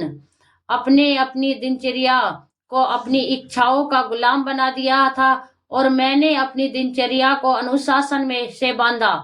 भैया, जीवन युद्ध के मैदान के नहीं बल्कि सुबह बिस्तर पर जीता जाता है। विक्रम सुमित का मुंह देखता रह गया। सुबह बिस्तर पर, इसका क्या मतलब है सुमित? सुमित ने मुस्कुराते हुए कहा, यही तो वह सत्य है, रहस्य है भैया, जो मैंने तुम्हारे गुरुजी ने सिखाया था और जिसे मैं आज निभाता हूँ। और आज पिताजी के पास पहुंचकर मैं सबके सामने यह रहस्य को खोलूंगा। मैं बताऊंगा कि वे कौन से 3 कर्म हैं जो मैंने रोज सुबह किए, जिनके कारण आज यह सफलता मेरे कदमों में है। माधव, अब वो घड़ी आ गई है। दोनों भाई घर पहुंच रहे थे हैं। धनपत राय उनकी प्रतीक्षा कर रहे हैं। पूरा गांव इकट्ठा होने वाला है और वहां सबके सामने सुमित उन 3 गुप्त कर्मों का खुलासा करेगा। क्या तुम तैयार हो माधव? क्या तुम तैयार हो उन 3 कर्मों को जानने के लिए जो किसी भी भिखारी को राजा बना सकते हैं? क्योंकि अब कथा अपने अंतिम पड़ाव की ओर बढ़ रही है, जहां ज्ञान का प्रकाश होगा और रहस्य से पर्दा उठेगा। स्वामी आत्मानंद जी की कथा अब उस मकाम पर आ पहुंची थी जहां हर सुनने वाला का दिल जोर जोर से धड़क रहा था। माधव तो अपनी पलकें झपकाना ही भूल गया था। वह खुद को उस रथ में महसूस कर रहा था जो अवंती नगर की ओर बढ़ रहा था। स्वामी जी ने एक गहरी सांस ली और कथा के धागे को आगे बढ़ाया। माधव, जब इंसान अपनी गलती मान लेता है, जब उसकी आंखों से पश्चाताप के आंसू बहते हैं, तो समझो उसका शुद्धिकरण शुरू हो गया है। रथ के अंदर बैठा विक्रम अब वह अहंकारी राजकुमार नहीं था। वो एक टूटा हुआ इंसान था जो बिखर कर फिर से जुड़ने की कोशिश कर रहा था। सूरज ढलने को था जब उसका रथ अवंती नगर की सीमाओं में दाखिल हुआ। जैसे ही वह भव्य रथ गांव की मुख्य सड़क पर पहुंचा, धूल का एक गुबार उड़ा। गांव के लोग जो अपनेपन कामों में व्यस्त थे रुक गए। बच्चे गलियों से निकलकर दौड़ने लगे। सब एक दूसरे से पूछ रहे थे, यह किसका रथ है? क्या कोई राजा हमारे गांव आया है? रथ की बनावट और घोड़ों की चाल देखकर सबको लगा कि जरूर कोई बहुत बड़ा मेहमान आया है। खबर जंगल की आग की तरह फैल गई कि सेठ धनपत राय के घर कोई शाही सवारी आ रही है। धनपत राय, जो अब बूढ़े और कमजोर हो चुके थे, अपनी हवेली के बाहर चबूतरे पर बैठे माला जप रहे थे। उनकी नजरें उस रास्ते पर ही टिकी रहती थी जहां से उनके बेटे गए थे। 6 महीने पूरे हो चुके थे। उनका दिल कह रहा था कि आज फैसला हो जाएगा। आज पता चल जाएगा कि उनकी जिंदगी भर की कमाई, उनकी यह विरासत किसके हाथों में सुरक्षित रहेगी। जब उन्होंने दूर से धूल उड़ते हुए और घोड़ों की टप सुनी तो उसका दिल बैठ गया। उन्होंने अपनी धुंधली आंखों को सुकोड़ कर देखा। एक सुनहरा रथ उनकी हवेली की ओर आ रहा था। धनपत राय के मन में एक उम्मीद जागी। उन्होंने सोचा कि जरूर मेरा बेटा विक्रम होगा, बड़ा बेटा विक्रम होगा। आखिर वह शहर गया था, बड़े व्यापारियों के बीच रहा था। उसने जरूर कोई बड़ा काम किया होगा। सुमित तो भोला है, वो गांव गया था, वो तो शायद बैलगाड़ी में ही आएगा। यह पिता का मोह था। माधव, जो अभी भी सच्चाई को देख नहीं पा रहा था, रथ हवेली के ठीक सामने आकर रुका। गांव के सैकड़ों लोग वहां जमा हो गए थे। सन्नाटा छा गया। सबका ध्यान रथ के दरवाजे पर था। सारथी ने दरवाजा खोला। सबसे पहले सुमित बाहर निकला। उसके चेहरे पर वही सौम्य मुस्कान थी। माथे पर चंदन का तिलक था और शरीर पर कीमती रेशमी वस्त्र थे। उसका तेज देखकर लोगों की आंखें फटी की फटी रह गई। गांव वाले फुसफुसाने लगे, अरे यह तो सुमित है, छोटा वाला, देखो तो सही, साक्षात इंद्रदेव लग रहा है। धनपत राय भी हैरान थे। सुमित ने आगे बढ़कर पिता के चरण स्पर्श किए। धनपत राय ने कांपते हाथों से उसे आशीर्वाद दिया, लेकिन उनकी नजर अभी भी रथ के दरवाजे पर थी। उन्होंने पूछा, बेटा सुमित, तुम तो बहुत सफल होकर लौटे हो। मैं बहुत खुश हूँ, लेकिन तुम्हारा बड़ा भाई विक्रम कहाँ है? क्या वो नहीं आया? सुमित ने सिर झुका लिया। फिर उसने रथ की ओर इशारा किया। अब रथ से विक्रम उतरा।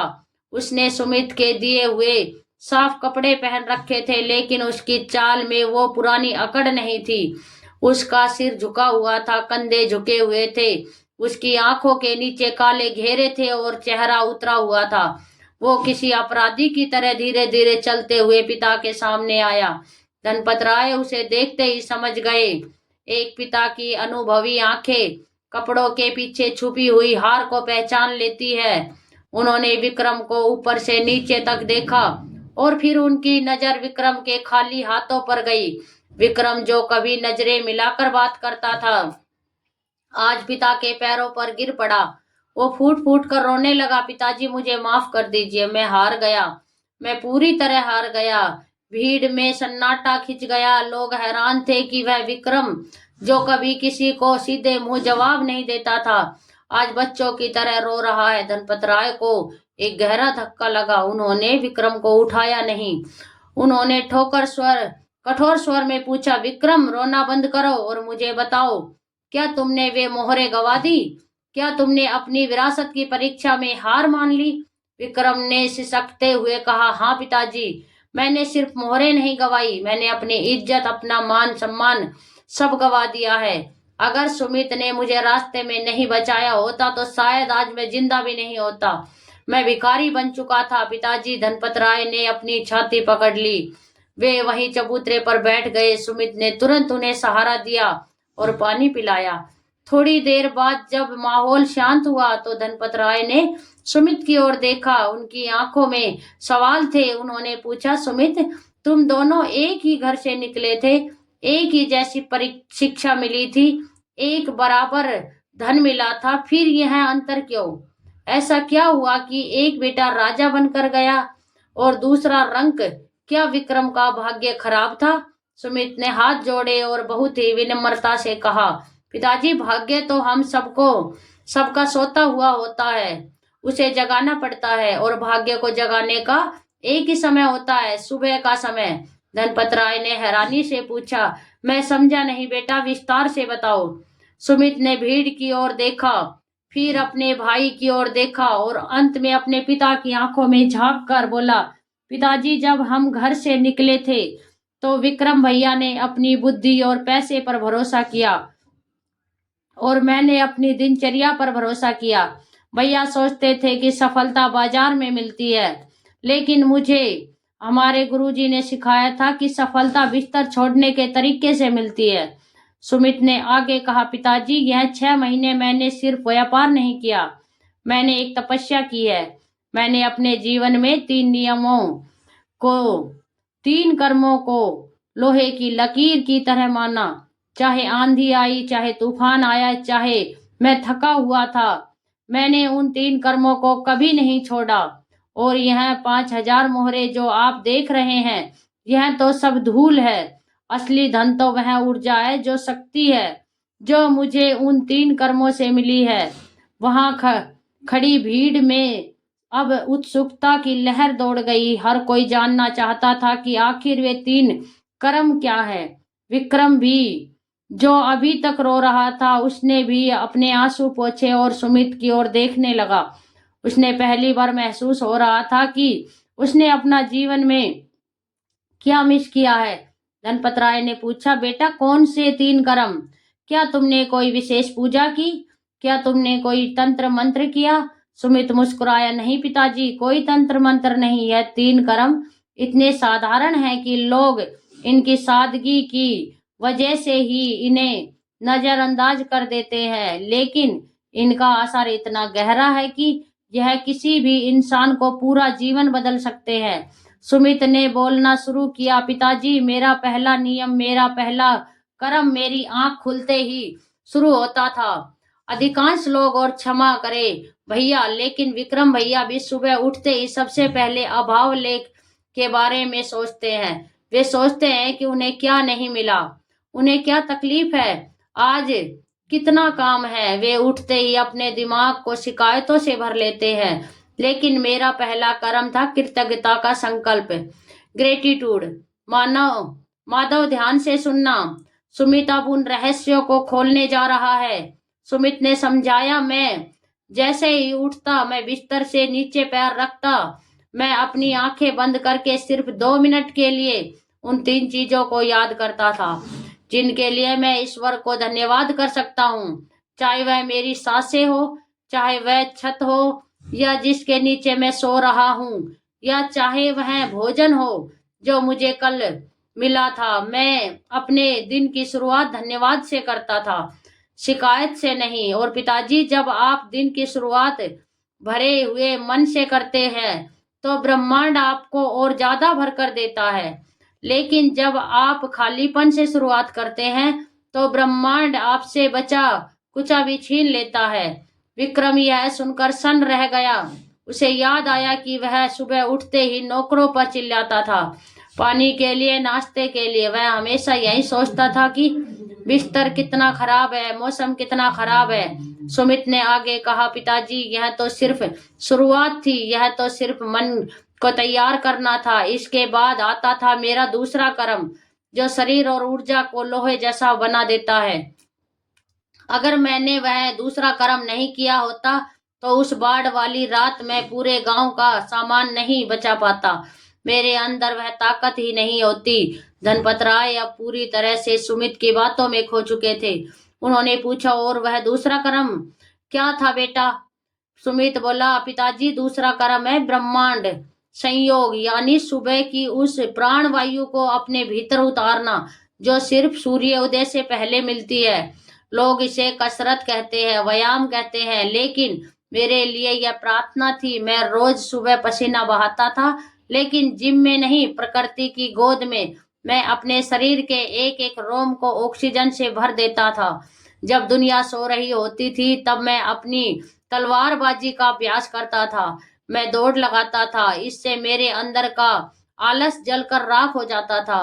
और जिस इंसान के शरीर में आलस नहीं होता, लक्ष्मी उसके घर का रास्ता कभी नहीं भूलती। सुमित ने विक्रम की ओर देखा और कहा, भैया, याद है आप कहते थे कि राजा के बेटे पसीना नहीं बहाते, लेकिन सत्य यह है कि जो पसीना नहीं बहाता वह राजा बने रहने के लायक ही नहीं रहता। वो दूसरा कर्म ही था जिसने मुझे बीमारी से दूर रखा, जिसने मेरे दिमाग को इतना तेज रखा कि मैं मुश्किल समय में भी सही निर्णय ले सका। वहां खड़े गांव वाले जो अक्सर सुबह देर तक सोते थे, वे भी शर्मिंदगी से सिर झुका रहे थे।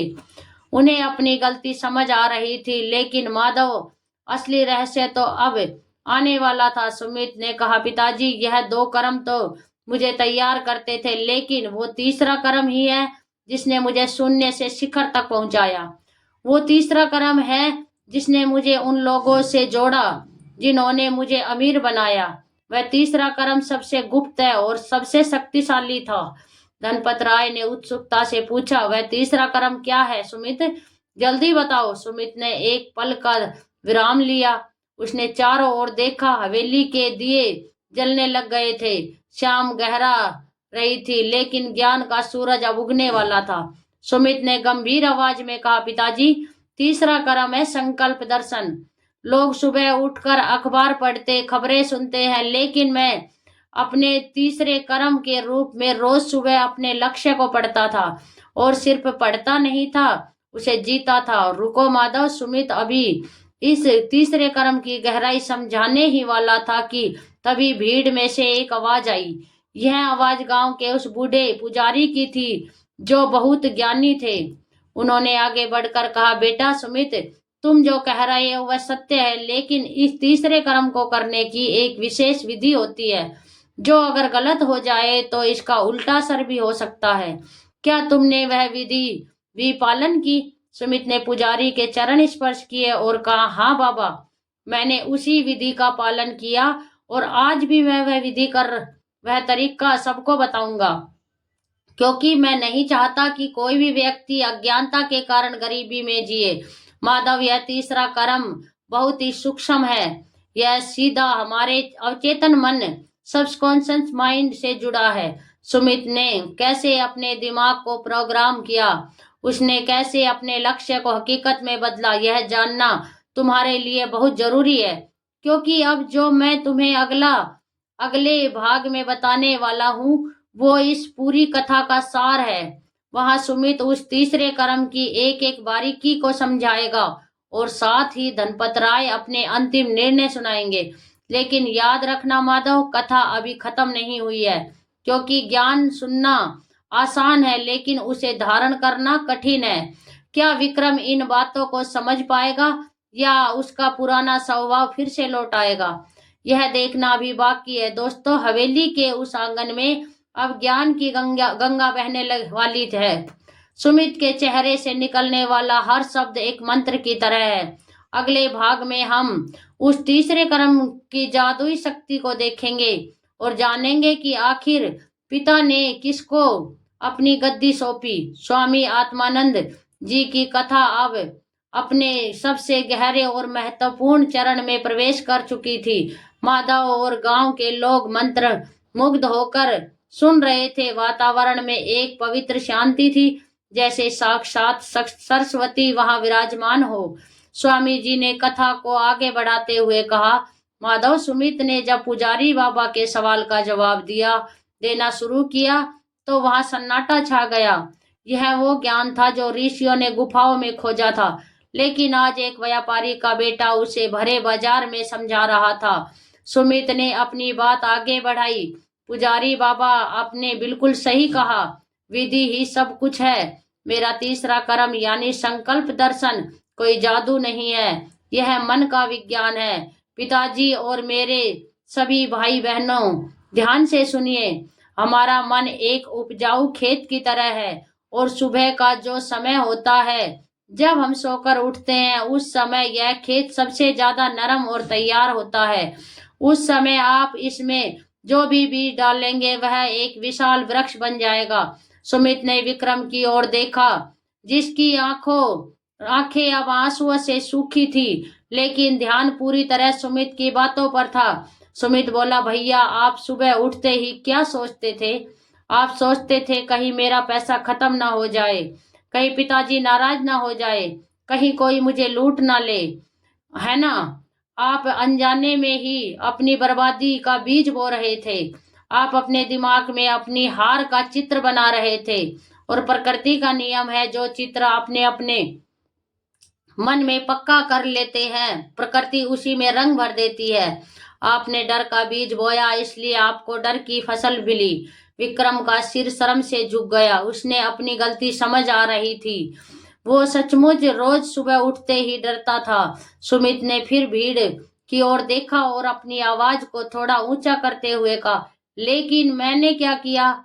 यह मेरा तीसरा गुप्त कर्म था। मैं रोज सुबह उन 2 कर्मों के बाद 10 मिनट के लिए एक शांत कोने में बैठता था। मैं अपनी आंखें बंद करता था और अपने भविष्य को वर्तमान की तरह देखता था। मैं यह नहीं मानता था कि हे भगवान, मुझे अमीर बना दो। नहीं, मांगना तो भिखारी का काम है। मैं देखता था कि मैं अमीर बन चुका हूँ। सुमित ने विस्तार से समझाया, जब मेरे पास एक भी ग्राहक नहीं था, तब मैं बंद आंखों से देखता कि मेरी दुकान के बाहर भीड़ लगी है। मैं महसूस करता था कि मैं लोगों को अनाज बेच रहा हूँ और वे खुश होकर मुझे पैसे दे रहे हैं। मैं उस खुशी को अपने शरीर के एक एक कण में महसूस करता था। पुजारी बाबा, यही सब विधि है जिसकी आप बात कर रहे थे। भाव सिर्फ सोचने से कुछ नहीं होता, उस सोच को महसूस करना पड़ता है। मैंने अपनी सफलता को पहले अपने दिमाग में जिया और बाद में वह हकीकत में उतरी। सुमित ने यह घटना का जिक्र भी किया। याद है पिताजी, जब वो सेठ का लड़का बीमार था, जब मैं जंगल में जड़ी बूटी लेने जा रहा था, तो मेरा दिमाग कह रहा था कि शायद वो नहीं बचेगा, लेकिन मैंने अपने दिमाग को चुप कराया। मैंने रास्ते भर हर कदम पर उस लड़के को हंसता खेलते हुए देखा। मैंने अपनी बंद आंखों से देखा कि वो लड़का खड़ा है और अपने पिता से बात कर रहा है। मैंने उस चमत्कार को होने से पहले ही देख लिया था, और इसलिए जब मैंने उसे दवा दी तो मेरे हाथों में वह विश्वास था कि ऊर्जा थी जिसने उस दवा को अमृत बना दिया। वहां खड़े हर व्यक्ति के रोंगटे खड़े हो गए। धनपत राय की आंखों से आंसू बह निकले। उन्होंने उन्हें समझ आ गया था कि सुमित सिर्फ एक व्यापारी नहीं, एक योगी बन चुका है। उसने जीवन जीने की कला सीख ली है। सुमित ने अपनी बात खत्म करते हुए कहा, पिताजी, यह 3 कर्म सुबह उठते ही कृतज्ञता, ब्रह्मांड संयोग और संकल्प दर्शन, यही मेरी सफलता की चाबी है। जिसने अपनी सुबह को जीत लिया, उसने अपने जीवन को जीत लिया। बाकी सब तो बस मेहनत है जो हर कोई करता है, लेकिन सही दिशा में की गई मेहनत ही रंग लाती है। सुमित के चुप होते ही पूरे आंगन में एक पल के लिए सन्नाटा रहा और फिर तालियों की गड़गड़ाहट गूंज उठी। लोग जय जयकार करने लगे, लेकिन यह जय जयकार सिर्फ सुमित के लिए नहीं थी, यह उस सत्य के लिए थी जो आज सबके सामने उजागर हुआ है। अब बारी थी फैसले की। धनपत राय अपने स्थान से उठे। वे धीरे धीरे चलते हुए अपने दोनों बेटों के पास आए। उन्होंने सबसे पहले विक्रम के सिर पर हाथ रखा। विक्रम जो जमीन पर बैठा था, उसने पिता के पैर पकड़ लिए। पिताजी, मुझे कोई जायदाद नहीं चाहिए, मुझे बस अपनी शरण में ले लीजिए। मैं बहुत भटक चुका हूँ, मुझे सुमित जैसा बना दीजिए। धनपत राय ने विक्रम को उठाया और गले लगा लिया। एक पिता का दिल आखिर पिता का होता है। उन्होंने कहा, विक्रम, तू हार कर भी जीत गया है, क्योंकि तुझे अपनी गलती का एहसास हो गया है। इंसान गिरता है, यह बुरी बात नहीं है, लेकिन गिरकर जो धूल चाटता रह जाए वो कायर है, और जो उठ खड़ा हो और अपनी धूल झाड़ ले वही असली योद्धा है। फिर धनपत राय सुमित की ओर मुड़े। फिर धनपत राय सुमित की ओर मुड़े। उन्होंने अपनी कमर से तिजोरी की चाबी निकाली और सुमित के हाथों में रख दी। उन्होंने घोषणा की, सुनो गांव वालों, आज मैं धनपत राय पूरे होश हवास में यह ऐलान करता हूँ कि मेरी सारी चल अचल संपत्ति, मेरा व्यापार और मेरा यह सब कुछ मेरे छोटे बेटे सुमित के नाम करता हूँ, क्योंकि धन उसी के पास टिकता है जो उसका सम्मान करना जानता है और जो उसे धर्म के साथ बढ़ाना जानता है। सुमित ने साबित कर दिया है कि वह ना केवल धन का बल्कि जीवन का भी असली वारिस है। भीड़ ने फिर से जय जयकार लगाई। यह न्याय संगत था, यह धर्म की जीत थी, लेकिन कहानी यही खत्म नहीं होती। माधव, असली टूरिस्ट, असली महानता तो अब दिखने वाली थी। सुमित ने वह चाबी अपने हाथों में ले ली। उसने उसे माथे से लगाया और फिर उसने वह चाबी वापस अपने पिता के हाथ में रख दी। सब हैरान रह गए। धनपत राय ने पूछा, यह क्या सुमित, क्या तुम मेरे निर्णय का अपमान कर रहे हो? सुमित ने हाथ जोड़कर आंखों में आंसू लिए कहा, नहीं पिताजी, मैं आपकी आज्ञा का अपमान सपने में भी नहीं कर सकता। लेकिन पिताजी, यह धन, यह संपत्ति, यह सब साधन और साधन बांटे जा सकते हैं, लेकिन संबंध नहीं। अगर मैं यह सारी संपत्ति ले लूंगा तो मेरे और मेरे भैया के बीच हमेशा के लिए एक दीवार खड़ी हो जाएगी। यह दीवार जो ईर्ष्या और हीन भावना की होगी। सुमित ने विक्रम का हाथ पकड़ा और कहा, पिताजी, विक्रम भैया की हार उनकी योग्यता की कमी नहीं, उनकी दिशा की कमी थी। उनके पास भी वही खून है जो मेरे पास है, उनके पास भी वही बुद्धि है, बस उनकी सुबह गलत थी। अब जब उन्हें अपनी गलती समझ आ गई है तो मैं उन्हें अकेला कैसे छोड़ सकता हूँ? क्या मेरा धर्म, मेरी सुबह की प्रार्थना मुझे यही सिखाती है कि मैं अपने भाई को भिखारी बना दूं?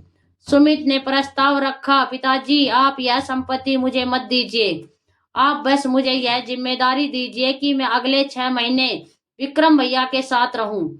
मैं उन्हें यह सब सिखाऊंगा जो मैंने सीखा है। मैं उन्हें यह सब कुछ सिखाऊंगा।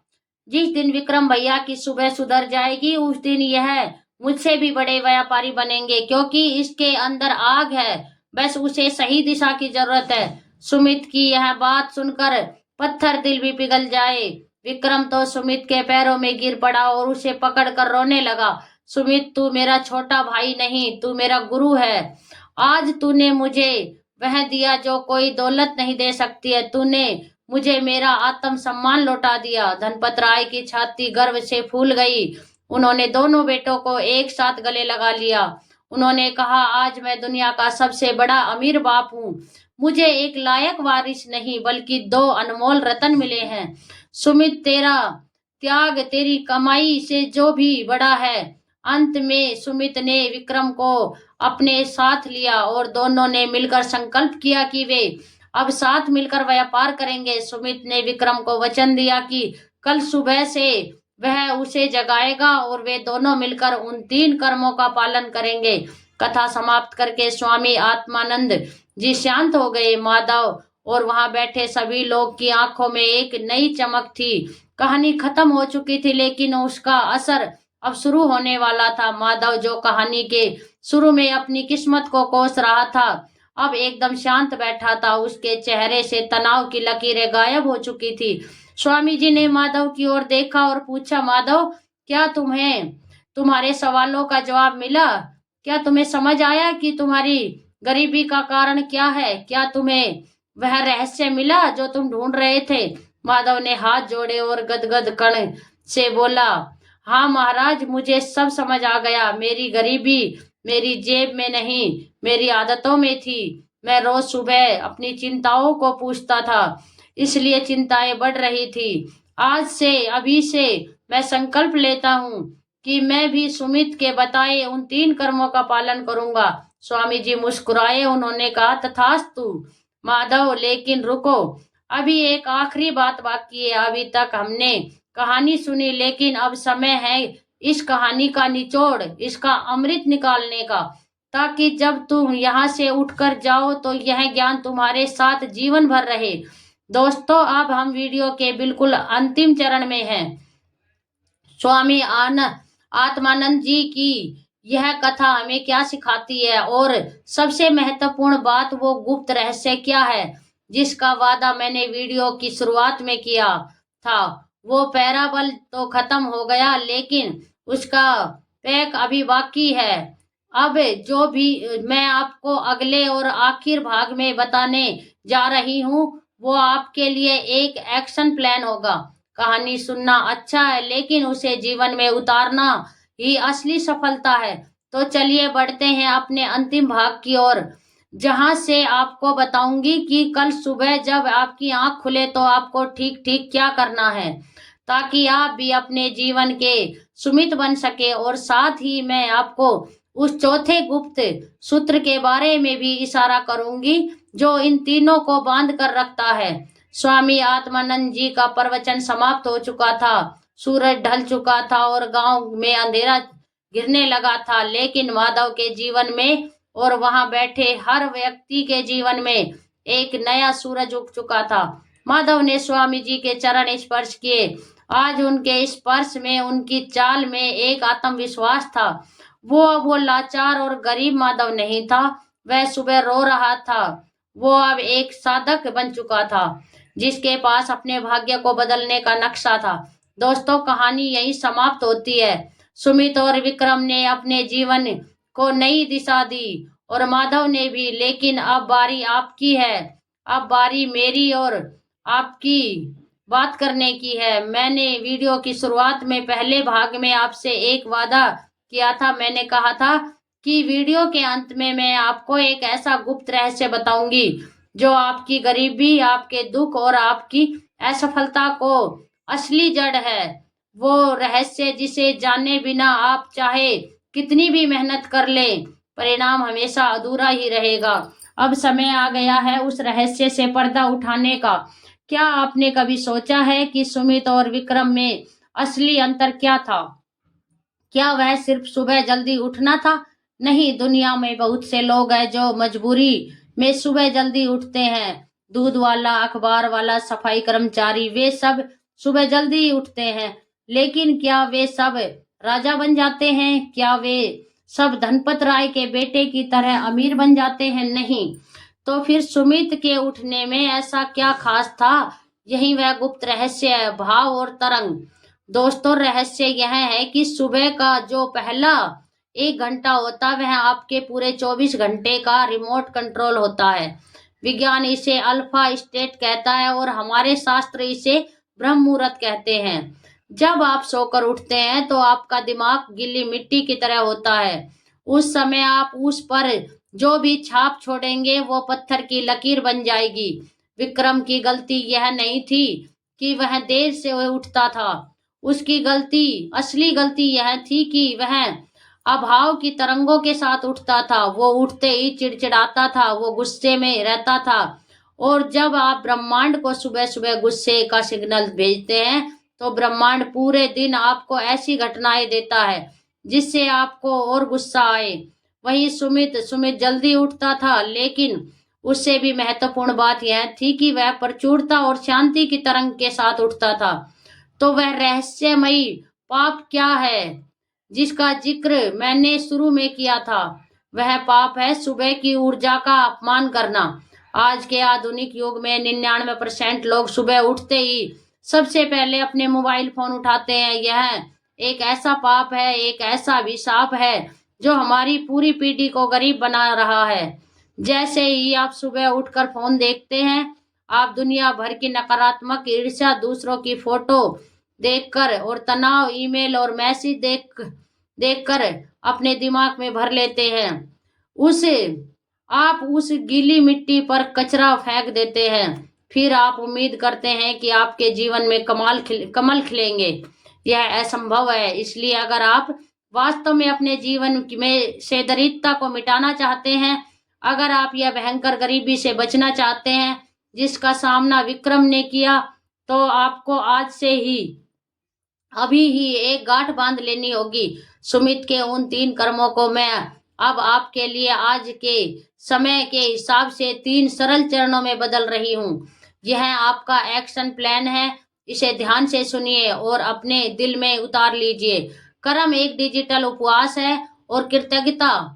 कल सुबह से यह नियम बना लीजिए कि आंख खुलने के बाद पहले 30 मिनट तक आप अपने मोबाइल को हाथ नहीं लगाएंगे। चाहे कुछ भी हो जाए, दुनिया इधर से इधर हो जाए, लेकिन आप बाहरी दुनिया को अपने दिमाग में नहीं घुसने देंगे। बिस्तर पर लेटे या बैठकर सबसे पहले अपने दोनों हाथों को देखिए। करावस्ते लक्ष्मी और मुस्कुराइए, जबरदस्ती मुस्कुराइए और मन ही मन उन 5 चीजों के लिए ईश्वर धन्यवाद कहिए जो आपके पास अभी है। हे ईश्वर, धन्यवाद कि मैं आज जिंदा हूँ। धन्यवाद कि मेरे सिर पर छत है। धन्यवाद मेरा शरीर स्वस्थ है।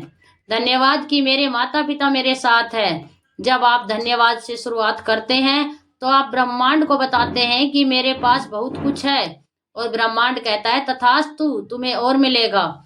यह गरीबी को काटने का सबसे शक्तिशाली मंत्र है। कर्म 2 प्राण वायु का संचार। सुमित जंगल की ओर जाता था। अगले आपको जंगल जाने की जरूरत नहीं है, लेकिन आपको अपने बंद कमरे से बाहर निकलना होगा। चाहे अपनी छत पर जाएं, बालकनी में जाएं या घर के पास किसी पार्क में कम से कम 10 या 15 मिनट अपने शरीर को हिलाइए। स्ट्रेचिंग कीजिए, योग कीजिए या बस तेज चलिए। लेकिन यह सब करते समय अपने कानों में ईयरफोन मत लगाइएगा। गाने को मत सुनिए, पक्षियों की आवाज सुनिए, हवा की सरसराहट सुनिए। जब आप सुबह की ताजी हवा अपने फेफड़ों में भरते हैं तो यह आपके खून को साफ करती है, आपके दिमाग के उन कोनों को जगाती है जो आलस में सोए पड़े हैं। याद रखिए, रुका हुआ पानी और रुका हुआ शरीर दोनों सड़ जाते हैं। अमीर बनने के लिए शरीर में ऊर्जा का प्रवाह होना बहुत जरूरी है। एक बीमार व्यक्ति कभी भी अपनी धन दौलत का आनंद नहीं ले सकता। कर्म 3 मानसिक सृजन। यह वही संकल्प दर्शन है जो सुमित करता था। नहाने के बाद या जब भी आप शांत हो, 5 मिनट के लिए आंखें बंद करके बैठे और अपने आने वाले दिन को या अपने जीवन के सबसे बड़े लक्ष्य को अपनी आंखों के सामने देखे।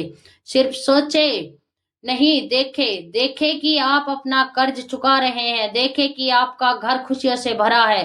देखे कि आप अपने माता पिता को तीर्थ यात्रा पर ले जा रहे हैं। देखे कि आपके बैंक खाते में पर्याप्त धन है। जब आप रोज सुबह अपने दिमाग को यह सफलता की फिल्म दिखाते हैं तो आपका अवचेतन मन उसे सच करने के लिए रास्ता खोजने लगता है। वह आपको ऐसे लोगों से मिलाएगा, ऐसे विचार देगा जो आपको उस लक्ष्य तक ले जाएंगे। यही वह रहस्य है जिसे दुनिया के तमाम सफल लोग अपनाते हैं। दोस्तों, यह 3 कर्म सुनने में बहुत छोटे लगते हैं। आपको लग रहा होगा, अरे बस इतना ही, इससे क्या होगा? लेकिन याद रखिए, पत्थर पर पानी की एक बूंद अगर रोज गिरे तो वह चट्टान को भी चीर देती है। यह निरंतरता का जादू है। विक्रम एक दिन में बर्बाद नहीं हुआ था और सुमित एक दिन में आबाद नहीं हुआ था। यह उनकी रोज की आदतों का परिणाम था। आज आप जहां भी हैं, चाहे आप कर्ज में हैं, बीमार हैं या दुखी हैं, यह आपकी पुरानी आदतों का परिणाम है। और आज से 5 साल बाद आप जहां होंगे वो आपकी आज की आदतों का परिणाम होगा। आपके पास 2 रास्ते हैं। एक रास्ता विक्रम का है, देर तक सोना, मोबाइल चलाना, शिकायत करना, दूसरों को दोष देना और अंत में पछताना। यह रास्ता बहुत आसान है, इस पर बहुत भीड़ है, लेकिन यह रास्ता सीधा भयंकर गरीबी और कष्ट की ओर जाता है। दूसरा रास्ता सुमित का है, जल्दी जागना, ईश्वर को धन्यवाद करना, शरीर को तपाना, अपने लक्ष्य को देखना और अनुशासन में रहना। यह रास्ता थोड़ा मुश्किल है, इस पर भीड़ कम है, लेकिन यही वह रास्ता है जो सुख, समृद्धि और शांति की ओर जाता है। चुनाव आपका है, क्योंकि जीवन आपका है। दुख आपको भोगना पड़ेगा या सुख आपको मिलेगा। मैं आपको दोस्त आपको सिर्फ रास्ता दिखा सकती हूँ, उस पर चलना आपको ही पड़ेगा। स्वामी आत्मानंद जी ने माधव को रास्ता दिखाया और माधव चल पड़ा। क्या आप चलने को तैयार हैं? सोचिए, अगर आज सुमित जिंदा होता, आपके सामने खड़ा होता, तो वह आपसे क्या कहता? वह शायद यही कहता, मेरे दोस्त, अपनी सुबह को मत हारो, क्योंकि जो सुबह जीत लेता है वह दुनिया जीत लेता है। मेरी आपसे हाथ जोड़कर विनती है कि इस ज्ञान को सिर्फ मनोरंजन के लिए मत सुनिए। इस कहानी को समझकर मत भूल जाइए। यह आपके जीवन का सवाल है, आपके परिवार के भविष्य का सवाल है। कल सुबह जब अलार्म बजे और जब आपकी आंख खुले तो करवट लेकर दोबारा मत सो जाना। याद करना उस बाढ़ को जो विक्रम के जीवन में आई थी। याद करना उस अपमान को जो उसने सहा था। उठ खड़े होना, बिस्तर छोड़ देना और 3 कर्मों को करना, और फिर देखना कैसे आपका जीवन बदलता है, कैसे आप भी रंग से राजा बनते हैं। इस वीडियो को बनाने का मेरा उद्देश्य तभी सफल होगा जब आप में से किसी एक का भी जीवन बदल जाए। अगर किसी एक घर में भी सुमित जैसा दिया जल जाए तो मेरी मेहनत सफल हो जाएगी। दोस्तों, अब मैं आपसे एक बहुत ही व्यक्तिगत सवाल पूछना चाहती हूँ और मैं चाहती हूँ कि आप इसका जवाब पूरी ईमानदारी से अपने दिल से दें। क्या आप अपने अंदर के विक्रम को मारने के लिए तैयार हैं? क्या आप कल सुबह से एक नई शुरुआत करने का साहस रखते हैं? अगर आपके अंदर वह आग है, अगर आपकी आत्मा जागी है, तो अभी इसी वक्त नीचे कमेंट बॉक्स में जाइए और लिखिए, मैं कल सुबह से अपना जीवन बदलूंगा। आपका यह एक कमेंट, आपका यह एक संकल्प ब्रह्मांड में एक गवाह बन जाएगा। जब आप लिखते हैं तो आप खुद से वादा करते हैं। देखते हैं कितने लोग यह वादा करने की हिम्मत रखते हैं। और हाँ, अगर इस वीडियो ने आपके दिल को छुआ, अगर आपको लगा कि इस वीडियो ने आपको कुछ ऐसा दिया है जो अनमोल है, तो इस वीडियो को लाइक जरूर करें। यह मेरे लिए आपका आशीर्वाद होगा। और इस वीडियो को अपने उन दोस्तों, अपने उन रिश्तेदारों के साथ शेयर जरूर करें जिन्हें आप सुखी देखना चाहते हैं। शायद आपका एक शेर किसी सोए हुए विक्रम को जगा दे। पुण्य बांटने से बढ़ता है। दोस्तों, ऐसे ही दुर्लभ जीवन को बदल देने वाली कहानियां और हमारे प्राचीन धर्म ग्रंथ में उन छुपे हुए रहस्य को जगाने के लिए जो आपको कहीं और नहीं मिलेंगे, हमारे चैनल पर मिलेंगे। अभी सब्सक्राइब करें और घंटी का बटन दबा दे, ताकि जब अगली बार मैं कोई ऐसा रहस्य लेकर आऊं तो आप उसे मिस ना करें। हम एक बहुत ही खास वीडियो पर काम कर रहे हैं, धन को आकर्षित करने के 5 गुप्त नियम, जो जल्दी ही आने वाले हैं। तो जुड़े रहिए हमारे साथ। तब तक के लिए अपनी सुबह को सुधारिए अपने कर्मों को सुधारिए और खुश रहिए। ईश्वर आप सबका कल्याण करे। जय श्री कृष्णा।